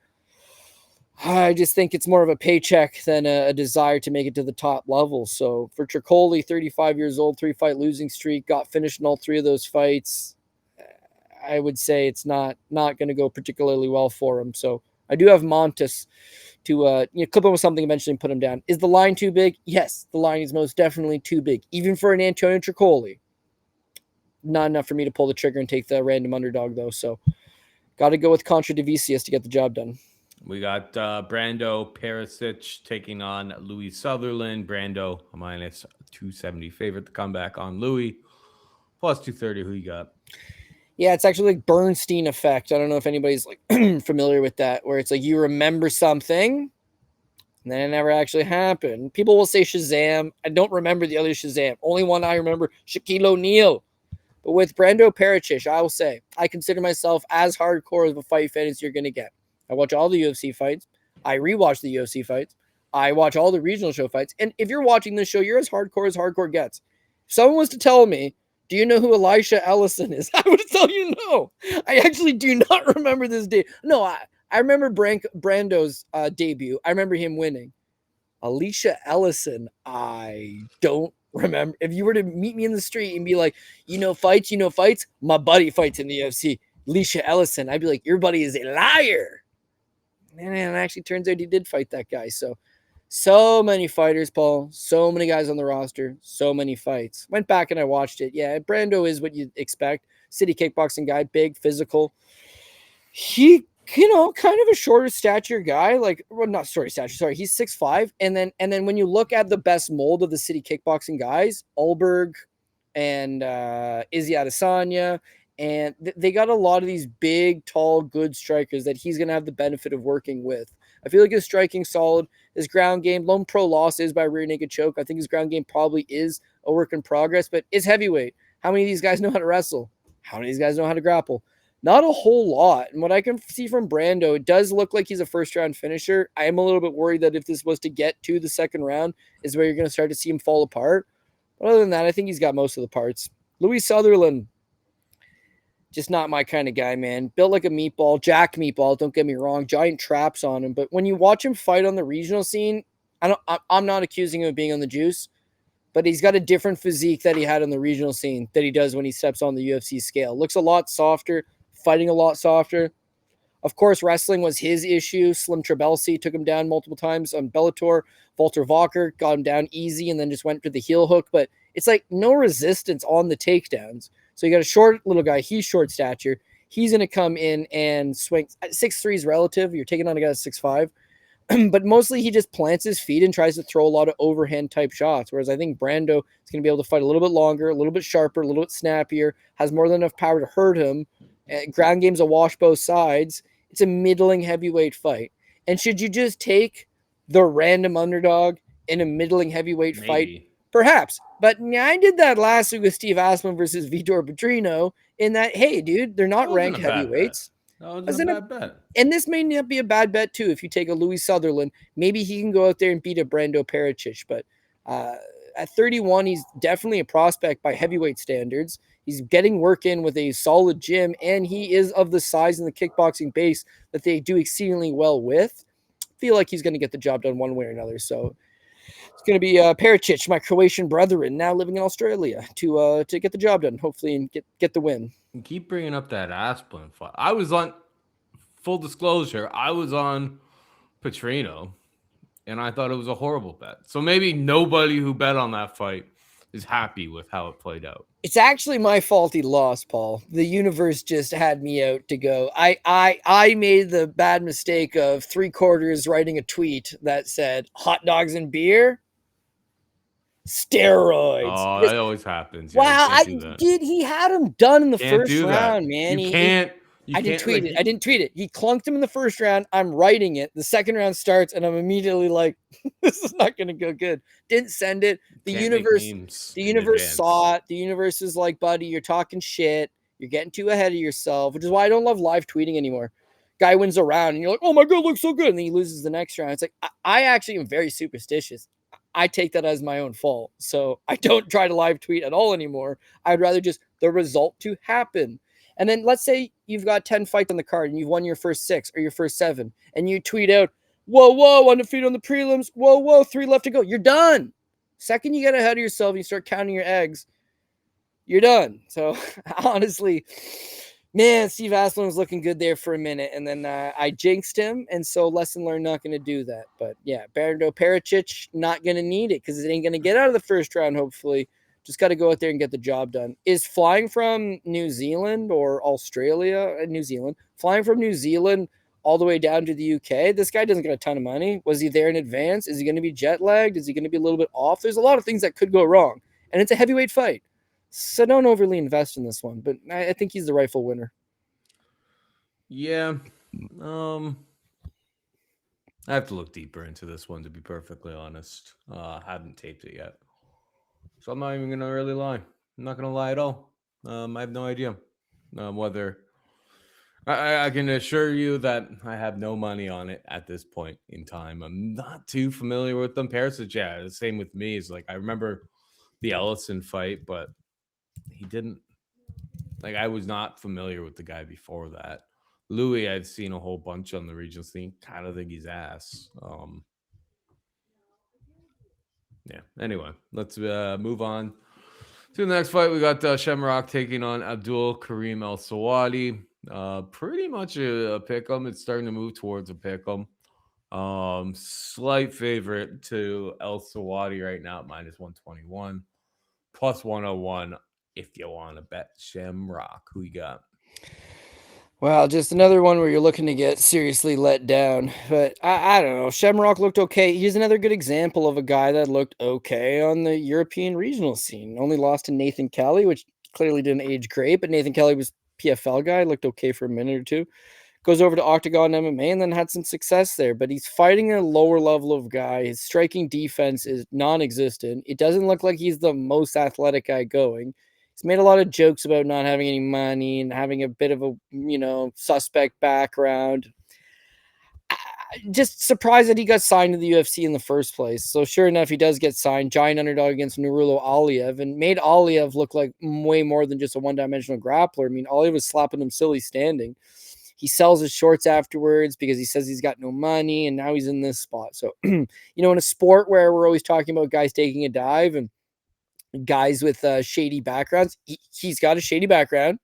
He spent some time with some shady characters. He's admittedly has no money. Shamrock has a shady background? I think he does, doesn't he? Wasn't he like hanging out with these drug dealers for a while? I'd have to look it up. We don't really have the time now. I will look up for the exact story, but I'm looking it up while you talk. Let's see. You can look up as I talk. To me, it just doesn't really have the well-rounded skill set. I wouldn't say he's a good grappler. I wouldn't say he's a good striker. I wouldn't say he's got big durability. Both of his losses, kind of gets put through the paces. His wins, for the most part, haven't aged extremely well. He's best if he can get on top of you and get his submission game going, but I just don't think he's got the wrestling to back up on it. Abdul-Kareem Al-Selwady, it's like he's not really done much. I mean, he does train out of Fortis MMA for the most part, spent some time in Texas. Could be okay. As far as he beat George Hardwick on the Contender Series. He has a win over Michael Murray, who's not good. Definitely a veteran type guy. He's got a loss to Dumar Roa. Paul, extremely familiar with Dumar Roa. And I think that kind of chalks up his thing too. Is like he's had one fight in the last. This is his first fight in the last 2 years. He's had effectively his Contender Series fight was almost 3 years ago, and he's only had one fight since then. He's had a bunch of injuries. But the UFC, check this out. They book him against Guram Kurtis. Oh, that ain't easy. And he pulls out. Then they book him against Jordan Levitt. Levitt knows how to win fights. Then they book him against Balaji Oki. Then they book him against Matus Camillo. It's not like they're trying to give him easy fights. For the most part, they've been booking him against, decent enough talent. The guy is a good grappler, okay grappler. His striking, not great, but maybe similar to a Shamrock. The grappling, I feel, is pretty close. It's just that Shamrock doesn't got a pile of injuries, and I feel like Al-Selwady does. He's competed. This is his first fight in 2 years. He's pulled out of 3 of his last 4 fights due to injury. And where is he abundantly better than Shamrock? Couldn't really tell you. So kind of feels like it's a dog or pass type fight. He's the slight favorite. So that leaves you with having a bet on Shamrock, which I would really rather not do, to be honest with you. But it's dog or pass, right? So who do you end up with? Sadly, I think the answer is Shamrock, but I hate myself for saying that, Paul. Truly, I do. Meet the MMA star who spent 10 years on the run for crime he didn't commit. So you don't think he's hanging out with shady people? No. Sounds like he's hanging with shady people. Sounds like he was hanging out with some shady people. He was essentially like there was like a warrant out for his arrest, but he fled for years. He went over to Malaysia. Sounds like a guy who's innocent, Paul. He went over to Malaysia for 6 years, and then they got it, but like they didn't stop him at like any of the borders. They got him when he came back, and then he had to spend like only 6 months though. So it was probably like wrong place, wrong time, wrong people who were his friends more than anything he did. Like 6 months is nothing.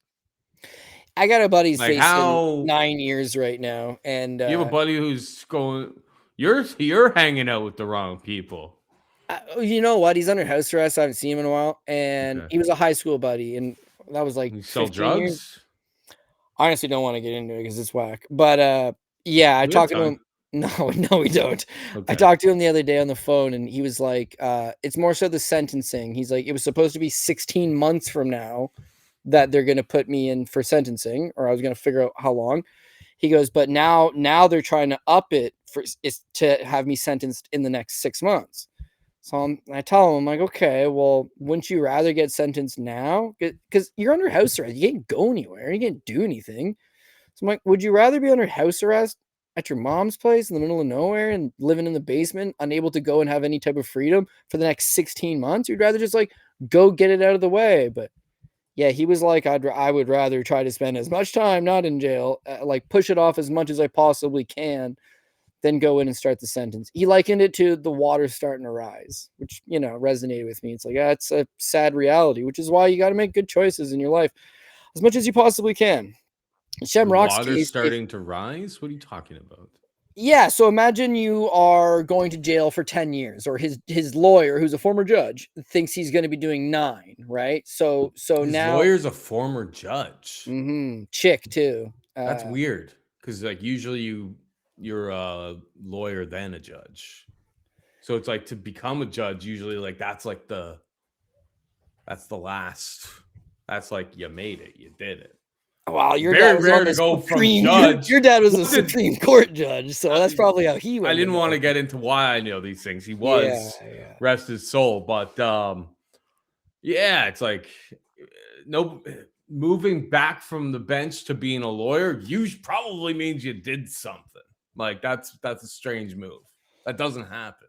yeah, and Like people do their entire career of being a lawyer to get to a judge because then you get, lawyers make more money, but it's like you get way better holidays and benefits and all of these other things because it's a government employee, right? Which you don't get as a lawyer. So moving from being a judge back to a lawyer means that that's like I don't know this person at all. I would imagine that judge did something sketchy.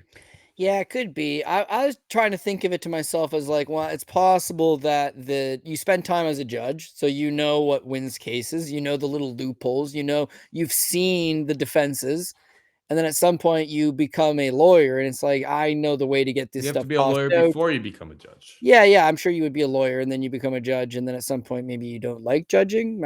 I really don't know. I not 100. Pretty rare. You know a lot more about Probably that got world. What's his lawyer's name? We can look this up. I'm Oh, I'd have to. I'm kidding. We're not gonna do this.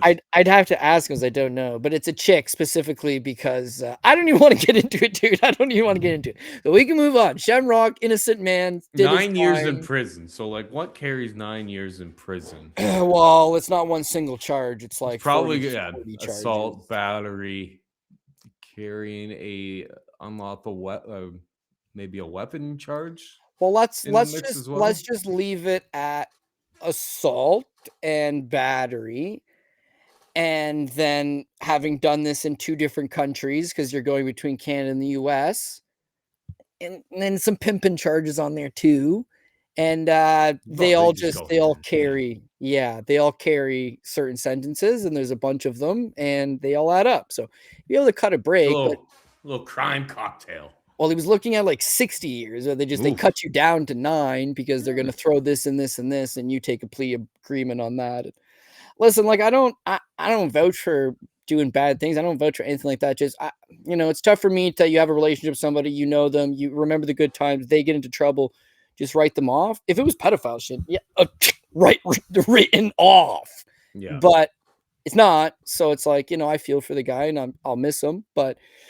Everybody takes their own road in life, and he chose his past, and I was just gonna have to live with it. It's the way she goes. Shamrock could have maybe just paid the piper and done the 6 months, and then been a better man because of it. But he went on the run for 9 years. Now that's 9 years of your life that you ain't gonna get back. Well, no, he went to like Malaysia and he like trained in right, but he wants to be a prize fighter, right? So now he's one fight into the UFC, and he's 32 years old. It's not old, but it's like if you fought for 2 or 3 more years in the UFC, now you're 35, it's done for you. Like what you want is this Curtis Campbell who's 23 years old, that the 9 years that you're on the run is 9 years he's accruing experience at the highest level, that when he's 31, 32, he could be a champion. He could be a title challenger. Shamrock is 32. He's having his second fight in the UFC. His striking doesn't look good. His cardio doesn't look good. His durability doesn't look good. He's not really a bona fide prize fighter. He doesn't represent the UFC level. But you and I talk about this all the time. The UFC level's not a thing anymore. They got 857 guys currently under contract. They'll sign whoever. And we make the mistake on betting on a crappy guy versus a crappy guy. Well, Shamrock's not good. And his opponent, Al-Selwady, is not good. And it's a 50-50 fight. So if you want to bet on it, well, that's just the game you're playing. But if you want to be smart, just pass. There's a PFL on this weekend. There is one championship this weekend. There's a bunch of stuff that happens every single weekend. This card has 14 fights on it. Do you have this giant lean? I don't think so. And shout out to a couple of my boys online that I'd be like, dog play of the week, Shamrock. He's plus 105, homie. It ain't no dog. You're not getting anything out of this. There's a whole lot of sweat. So Yeah. I'll will go with also take Shamrock him. as I will well. also take him because he's plus money and it's a dog or pass. There's Because no real dog. I, like Cody, support people regardless of what type of crimes they've committed. Yeah. Well, 9 years. 9 years. It's a long time, man. Long time. I'd try. I'd get through it. Get through it as fast as possible. That would be my strategy. Rip the Band-Aid off. Well, if 'Cause you're it's not. It's Shamrock and you're doing 6 months, then you can. I think you could just keep your head down, man. But if you're doing like real time, you're 9 years. yeah. You Listen, can't just keep your head as a down. man, I would never tell anybody you should PC out. But my buddy probably gonna get killed if he doesn't PC out. Or you join a white supremacist group, even though you don't believe any of those values. You don't believe all that. You're just looking for the protection. Because the bottom line is, the next 10 years of your life are gonna be in the big house. Someone's gonna have your back. Oh, that's a bad way of putting it. You don't want nobody on your backside, dog. We can move on. Point being is stay in school, kids, and make wise decisions. Yeah, what's that? So 9 years, 52 weeks in a year. Nine times 5, 45. Say 470 weeks. Which is 468 UFC. So, like, events. say if you're showering once a week, and like, I imagine if you're in prison, you're not showering that often. Like, you are, because from everything I've seen on TV, showering looks like the riskiest. If you don't want to get, your back taken, showering seems like to be the most dangerous part of it. That's 470 times that you have to like not drop the soap. Wow. It'd be impossible. There's nobody who is more patriotic, stand-up guy than Andy Dufresne. And like they told you in Shawshank, sometimes he was able to defend them off. Sometimes they were able to get to him. It's a sad reality. And so avoid it. I will leave you with this though. A buddy of mine in the army for a long time, and then he was a prison guard in Georgia, right? And he goes, let me tell you something, man. He goes, 90% of the prison is gay. He goes, and that's being nice to the 10% that told me I ain't into that, and they were my friends, and I believed them. He goes, but everybody getting it one way or another, and that's Georgia. I'm sure that's a much tougher jail than over in Ontario, Canada. But yeah, man, I mean, listen. Bottom line is it's a numbers game. Someone's going to pull you're going to pull the short stick. Oh, that's another terrible way of putting it, isn't it? You're going to get broom handled at some point is the bottom line. And I ain't into no broom handling. Worse. So. Yeah. Yeah. I don't know what's worse. I don't want to think about it. Getting broom handled probably gets us canceled off of YouTube faster. So. So let's not go for all of our haters who want the show to not exist, you just tell the people at YouTube that Cody mentioned broom handled. Well, I didn't describe what it was, Paul, which I won't. We can move on. If you do that, you deserve to be in a prison. I mean, like, if you were the person to rat us out to YouTube. I don't think there's so many crazy things going on this platform at this point in time that I don't think the word broom handled is going to be getting you in too much trouble, to be perfectly honest. If I've learned anything from Twitter, now X, over the last year, now that COVID's done, the only everybody hates everybody apparently. Yeah, it's not like everyone hates everybody. That's just life. Chanel Dyer taking on Ravina Oliveira.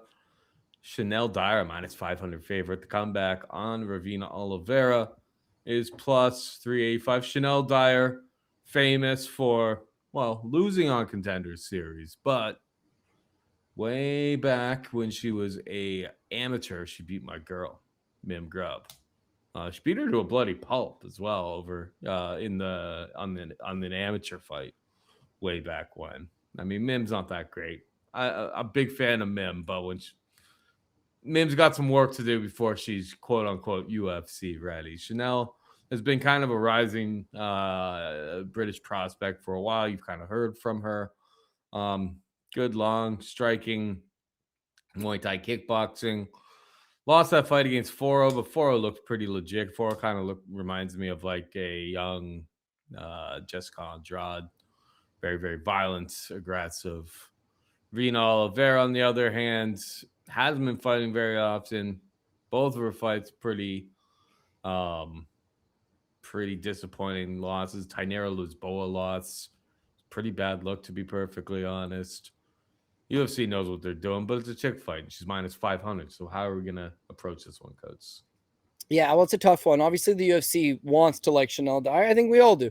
She's only 24 years old. She's a good-looking prospect. She's someone that I think could be marketable, but there's been a lot of these hiccups, per se. You mentioned she's got a win over Mim Grubb. She's got lost to Ivana Petrovic, made the UFC. Shauna Bannon, but did make the UFC. She lost to Indy Breyer. Indy Breyer is currently 0-5 as a pro and choked out Chanel Dyer in the third round with a rear naked choke. So her amateur career wasn't that good.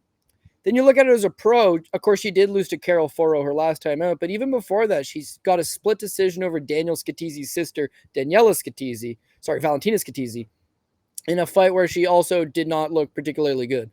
Her boxing's legit. She's got fast hands. She's got some decent power. Moves okay. Little bit side to side, doesn't move well off her back foot, doesn't strike well off of her back foot. You know, it exerts a lot of energy trying to pummel to try to get off of the cage that sometimes she's just prone to slipping up, going to the ground, prone to making a mistake, prone to tiring down. Of course, in that Carol Foro fight, she most definitely got stung a few times and got physically hurt. It just seems like there's a lot of liabilities there. Now, she's only 24 years old, so she's going to be able to, hopefully improve and shore up a lot of that, but not someone that I would rate as a top prospect or future title contender or anything like that. The UFC likes her, though. So even though she lost against Foro, they sign her, and they've given her probably the best fight that you could possibly get, which is Ravina Oliveira. It's no knock on Ravina. It's just, like Paul mentioned, her fight with Tainara Lisboa. So Lisboa is pretty one-dimensional Muay Thai fighter. And Lisboa took her down 3 times, out-grappled her. It's not a very good fight, but she didn't show off anything. And against Stephanie Luciano the second time out, a little bit slow, a little bit too meticulous, doesn't let her hands go, doesn't keep up volume, is prone to getting doubled up, is prone to getting tripled up, doesn't have the wrestling to fall back on, and that you get Stephanie Luciano gets 3 takedowns of her own as well. Against Dyer, it's like Dyer has the better boxing, Dyer has the better hand speed, Dyer is faster, and whereas you would want to take down Chanel Dyer, I don't really think that Ravina Oliveira's got the wrestling to offensively do it. In terms of standing with her, if you don't got the big power to sting her and knock her out, and if you don't got the ability to knock her down, to jump on top, then you're mostly just going to get put through the paces and get slowly outstruck. With Dyer, I think that losing that last fight with Carol Foro would be good for her, but also she got knocked down 3 times, and she kept trying to find that resolve. She kept trying to get her way back into it. Despite being on the opposite end of the 3 knockdowns, she landed 115 significant strikes. This is all headed in the right direction. Out-muscle Oliveira, outstrike Oliveira, put her through the paces. I think it's probably going to go to decision, but it should be Chanel Dyer 30-27 or 29-28. Worst case scenario. It's women's MMA. Expect the unexpected, but Dyer is a better prospect. Dyer's a better fighter. She should be getting her hand raised come Saturday. She's in dire need. She needs it. Of a win. Yeah. In dire need. All right. I'm picking up what you're putting down. I like it. But you're right. She needs the win too. Like, you can't lose on Contender Series, lose to Ravina Oliveira. It's like, I don't know what the UFC does. It's all over for you after that. Yeah. PFL's probably crumbling in the next 2 years. Like, the paychecks over on Cage Wars, Octagon, not nearly as good. You don't have the wrestling, frankly, to go.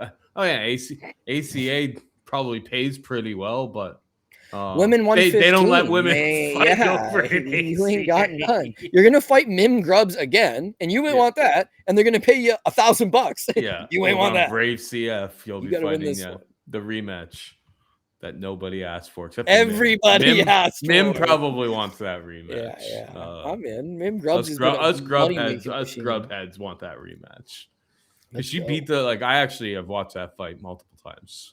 She beat the living piss out of Mim, but like in classic Mim fashion, Mim just kept coming forward, just face is just battered, just like I didn't hear no bell. Mim's gonna be fighting for like the Brave belt soon. So it would be better for Mim than 3-round fights where she gets beaten up and then gets miracle like late finishes by sub. 5-round fights. Ooh. You can't finish her. Yeah, You're gonna have to she's batter tough, her dude. for 5 rounds. Yeah. You're gonna have to show Homer Simpson so many people over the course of 5 rounds, 3 Dude, rounds. she's Roxanne Modafferi reincarnated. Yeah. Finally, we got Luana Carolina taking on Melissa Mullins. -130 for Carolina, +110 Mullins. You have any thoughts? Do you care?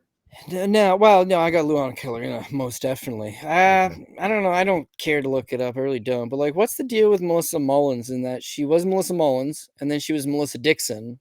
And now she's Melissa Mullins again.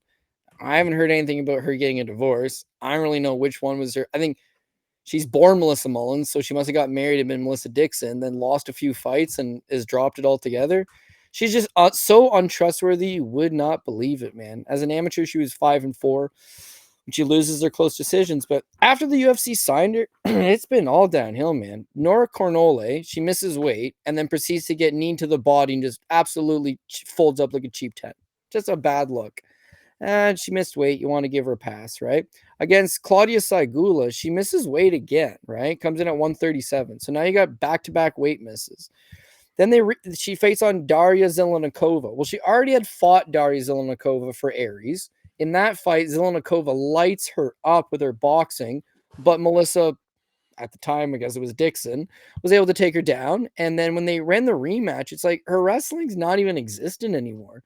She's easy to hurt. She doesn't seem to have any zapper energy. Her ground game is legitimately good, but she just eats way too many shots to get there. Then she jumps into the ADCC, apparently, where she drops a couple of grappling matches, and now she's back in MMA.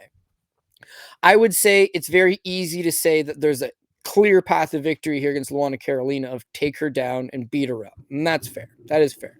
But Luana Carolina, for all of her lots of problems, is the girl's a dog, man. She really is. She get beat up for the most part and then just finds a moment. She's not the most physically strong. You'll watch a lot of stuff like her doing strength and conditioning. It's like barely can do a push-up.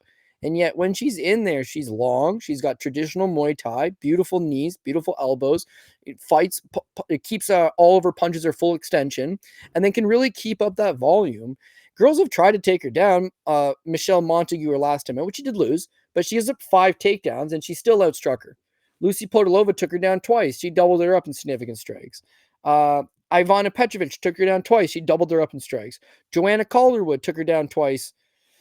She, still lands 100 significant strikes in that fight. She's got a ton of volume. She's got a decent enough ability to get back up, and then she largely does make you pay. I'll be the first one to admit she has almost no power, no stinging power, but you do watch that Julia Stoliarenko fight, and she's able to just combination punching, tire her opponent out, beat her up, and put her away. Mullins is exactly that. A light gust of wind is waiting to topple this girl over. She's got a whole lot of quit in her. The second something goes wrong, she's going to give up on herself. And although she'll probably have some early success getting Carolina down and trying to outgrind her, the longer this thing goes into a second or a third round, she's going to get hit, maybe to the body, maybe to the head. But once presented with an out, she tends to take it. I ain't looking to back that financially ever. So for me, it's Luana Carolina all day long. All day long. Life savings on Luana Carolina. Let's not get crazy. But yeah, maybe not that far. But wait till weigh-ins. Mullins misses weight again. I ain't backing misses Mullins. weight. Whatever. I can tell you, he's dead to me, dude. It'd be a cold day in Missouri before I recognize Melissa Dixon and put money on her ever again. No, thank you. No, thank you whatsoever. No, I think Carolina's the side here as well, and I guess the market agrees because it has been pretty much all Carolina movement since that fight opened. All right.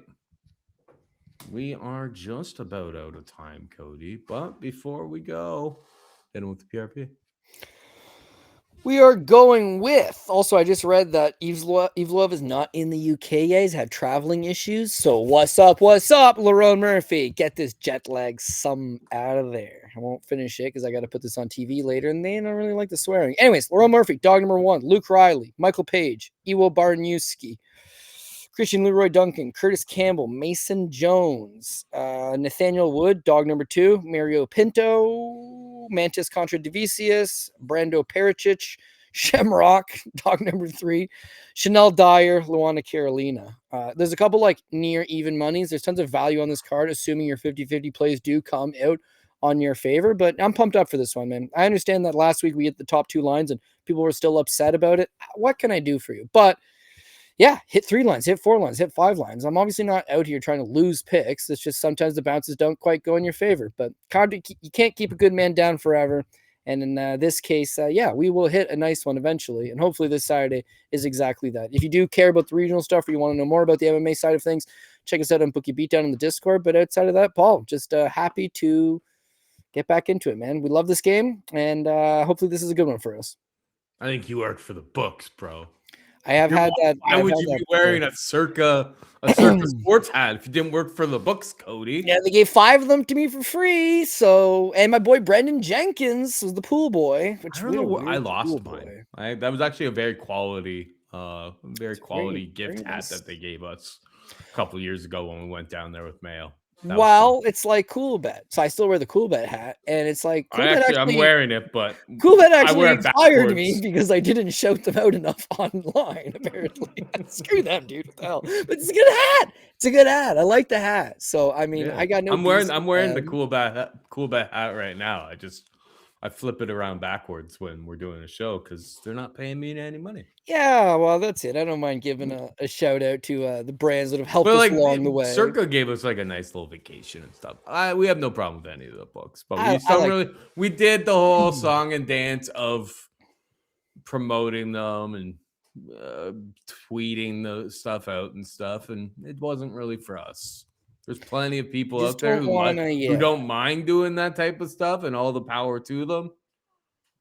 I'm over 40 now, man. Like I just can't do it. Well, the double-edged sword with promoting your stuff is like, yeah, it's a little soulless, man. You got to go on there, man. Buy my package, check out my thing, check out this, check out that. Oh, you want more? Check out that. It's like, I just don't want to be that guy, man. So then it's like, but you do have a Discord. It's like, yeah, I do. It's like, well, then you need to tell people about the Discord. It's like, well, I'd rather than just find it organically, or you watch the show, you mess with us, you like us, you like the show, you like the vibes.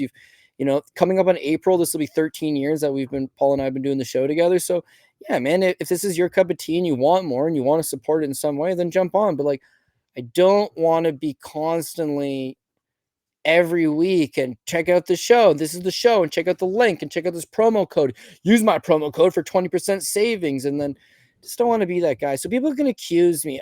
You work for the books because you work for the books, bro. No, the worst is last week's a good example. So the top 2 lines hit, not that it's anything special, but that's your top 4 guys hit. And then you'll have someone be like, I make so much money fading you. It's like, okay, well, first of all, the top 4 guys hit. So if you've bet parlays against me using the other guys, they've all lost. The other thing is last week, there was 1 underdog hit on the entire card. It was Ian Kudalaba. It was the only underdog that hit on the entire card. And it's 13 favorites. So yeah, you're making a ton of money fading me, taking the favorites and all the fights. You just want to be a dick. The bottom line is you want to jump on there with not your real name, and it's a little egg emoji because you couldn't even be bothered to put a picture up, and you have 100 subscribe or 100 followers, and you just want to talk crap. And you know what I do is I click on those names and I go to their replies and I look, and it's not just me. It's like these people only live to go talk crap to other people. Yeah. And they're always Monday morning guys. They're always Sunday morning guys. They're always after the fact. I can't believe you thought that Steve Aspen was gonna win. You're an idiot. It's like, did you even watch the fight? No, they don't. Well, you know what they do? They blindly tail you, and then it's somehow your fault that they lost money. But yeah, you don't make it in this game for 10 plus years. You don't make it in this game at all if you don't have bankroll management, and you can't be super emotional. The fact that you are writing through a burner account and an anonymous name to some guy on Twitter to complain, it means you are an emotional person. Your emotional balance is out of whack, that you feel so hard done by Clint or Lucrative or Cody Safnick or Daniel Levy or whoever you listen to, all quality guys, in my opinion, myself included, just joking, just saying. You just want to pass the blame, but then you're an emotional person. So what does that emotional person do with his bankroll? He blows it and then points fingers. Listen, if that's you, that's fine. The reason why I started the Discord wasn't to get subscriptions and make money. Some people charge $150 a show. Some people charge $100 a month. Our bottom package is $10 a month. It's not for the money. It's for the weed out the rat bastards on Twitter and try to build that community that it used to be 10 years ago when Twitter was cool. But now I don't feel old. I feel as young as I ever have. I feel as good as I ever have. But I tend to complain about stuff a lot more than I did when I was young. Have a thick skin. Who cares? Now it's like, dude, you don't have to be skateboarding in the mall. It's like, I don't know. I don't know what changed. I used to skateboard in the mall. Now it irks me. Just go outside. Why are you in the mall? Pissing somebody off, dude. It's the food court. Fuck out of here. Sounds like, yeah. Well, you were walking. I'm getting old, right? You have 3 young children. We're going through the mall, and obviously some kid just skateboarded past you the other day, and it made you flip a lid. But you're probably running on not enough. You know what, dude? You know what? This is I'll leave you with this. This is the weirdest thing that's changed over me the last little bit. Maybe it's just I'm pissed off and I got the 3 kids and I'm sleep deprived. So when I go to the mall, I wait by the jewelry store and I think someone try to rob this bitch. I want to jump on some idiot with a hammer that smash and grabbed. Because when you watch the videos online, there's always like there's 10 people sitting there with their phones filming it. I want in on the action. Let me choke a guy out from behind as he tries to steal a bracelet from a Tiffany's. Let me beat somebody up without going to prison, Paul. You know, without having to train 4 or 5 days a week. I've done through the training. I've done through the jiu-jitsu and the Muay Thai in the years. I just want to beat a guy up who's just a bum off the couch, right? Is that too much to ask, Paul? Just get a little bit of the aggression out. Go back to being a regular providing member of society. Not have to risk doing 9 years in prison and getting broom handled. Is it too much to ask, Paul Shaughnessy? Who knows, Paul, one day at a time. But yeah, listen, all your sad feelings turn to happy feelings once you make a little bit of money. So that's the game plan this weekend, right? And they hit a couple parlays and go on about my life. I think if you go, I'm just as a friend trying to help you out here. I think if you go over onto like Kijiji and click the casual encounters and then write like BDSM, you may find somebody who will let you beat them up. There will be no fighting back though. So I know a guy. And he's like, dude, I get paid $50 an hour to go to this guy's house and beat him up. I was like, what are you talking about? He's like, the guy's got this kink. I'm like, it's sexual? He's like, it's not sexual. I go to his house and I beat him up. I was like, what? Like you put boxing gloves? Like, yeah, I got boxing gloves on and I kick him in the leg and I work his body. And I'm like, $50 an hour. He's like, yeah. I'm like, he takes a beating for an hour. He's like, it's 2 half-hour sessions. And I was like, no shit. And I was like, can I come? And he's like, you want to come? And I was like, just to watch, to be like, what is this thing? Because I'm a big proponent of within reason. It's like, try everything once. Go skydiving, go mountain climbing, and then you'll realize it might not be for you. It's like some guy's into letting some dude just beat him up. It's nothing even sexual. He just gets off on getting beat up. I don't know the guy. Who is that guy? Something's wrong with him. Yeah, I would love to go watch one time just to be like, what is this? What is this all about? He's like, well, I'm going to split the money with you. I was like, I don't want the money. I just want to meet what kind of insane psychopath. You don't want to meet that person, really. I knew a guy like that. As long as they're not able to track you down after the fact. You don't want that type of person tracking you down because I don't know. It ends up being some high-end lawyer or some high-end accountant guy, and all of a sudden they have control of everything, so they want like a period of time where they have no control. Yeah, and then they go to work with a black eye. They do secretly they do have control because they're paying for the situation to happen. So at the end of the day, they still have the control. Yeah, the bottom line is, are they really getting what they want out of it? The bottom line is, if you got money, then you can pretty well do whatever you want, whatever your brain comes up with. If you got money, you can do it. And so much so that Dubai chocolate, yeah, that ain't the pistachios and chocolate, right? Dubai chocolate, something else, Paul Shaughnessy. It involves OnlyFans models and a lot of money. But who comes up with this? Who would want to do that? I think you just get bored eventually. I was on a yacht all week. Now I'm looking for something more. It's a crazy world we live in, Paul. It's a very crazy world that we live in. But all we can control is who we pick on Saturday. So that's Yeah. what this show's all about, right? Hopefully the 14 people that we put out are 14 winners. And especially so, I have a 5-1 Chewy bet here. Oh, man. So I really need Baraniewski. That's who we got it on, right? No, it's No, it was Mario Pinto. No. No, it was Dolidze versus CLD. Oh, man, I'm such an idiot, You Matt. gave me 4-1 Such a on bad move. So if you go from 1 to 5. Yeah. Well, Yeah. listen, at this point, there's no turning back. So I'm going to take it. But my God, Christian Leroy Duncan, don't let me down. Or do. And then we have Cody drinking 5. Think about all the stories we got today. Oh. Think about how many stories we're going to get when Cody... You ain't want to hear... He's not going to be cutting himself off. He's going to tell us all about... He'll tell us all the finer intricacies of Dubai chocolate, which I think I'm going to look up after we get off here. But anyway, that's it for us this week. Hope you enjoyed the show. For Cody, I'm Paul. Say goodbye and good luck.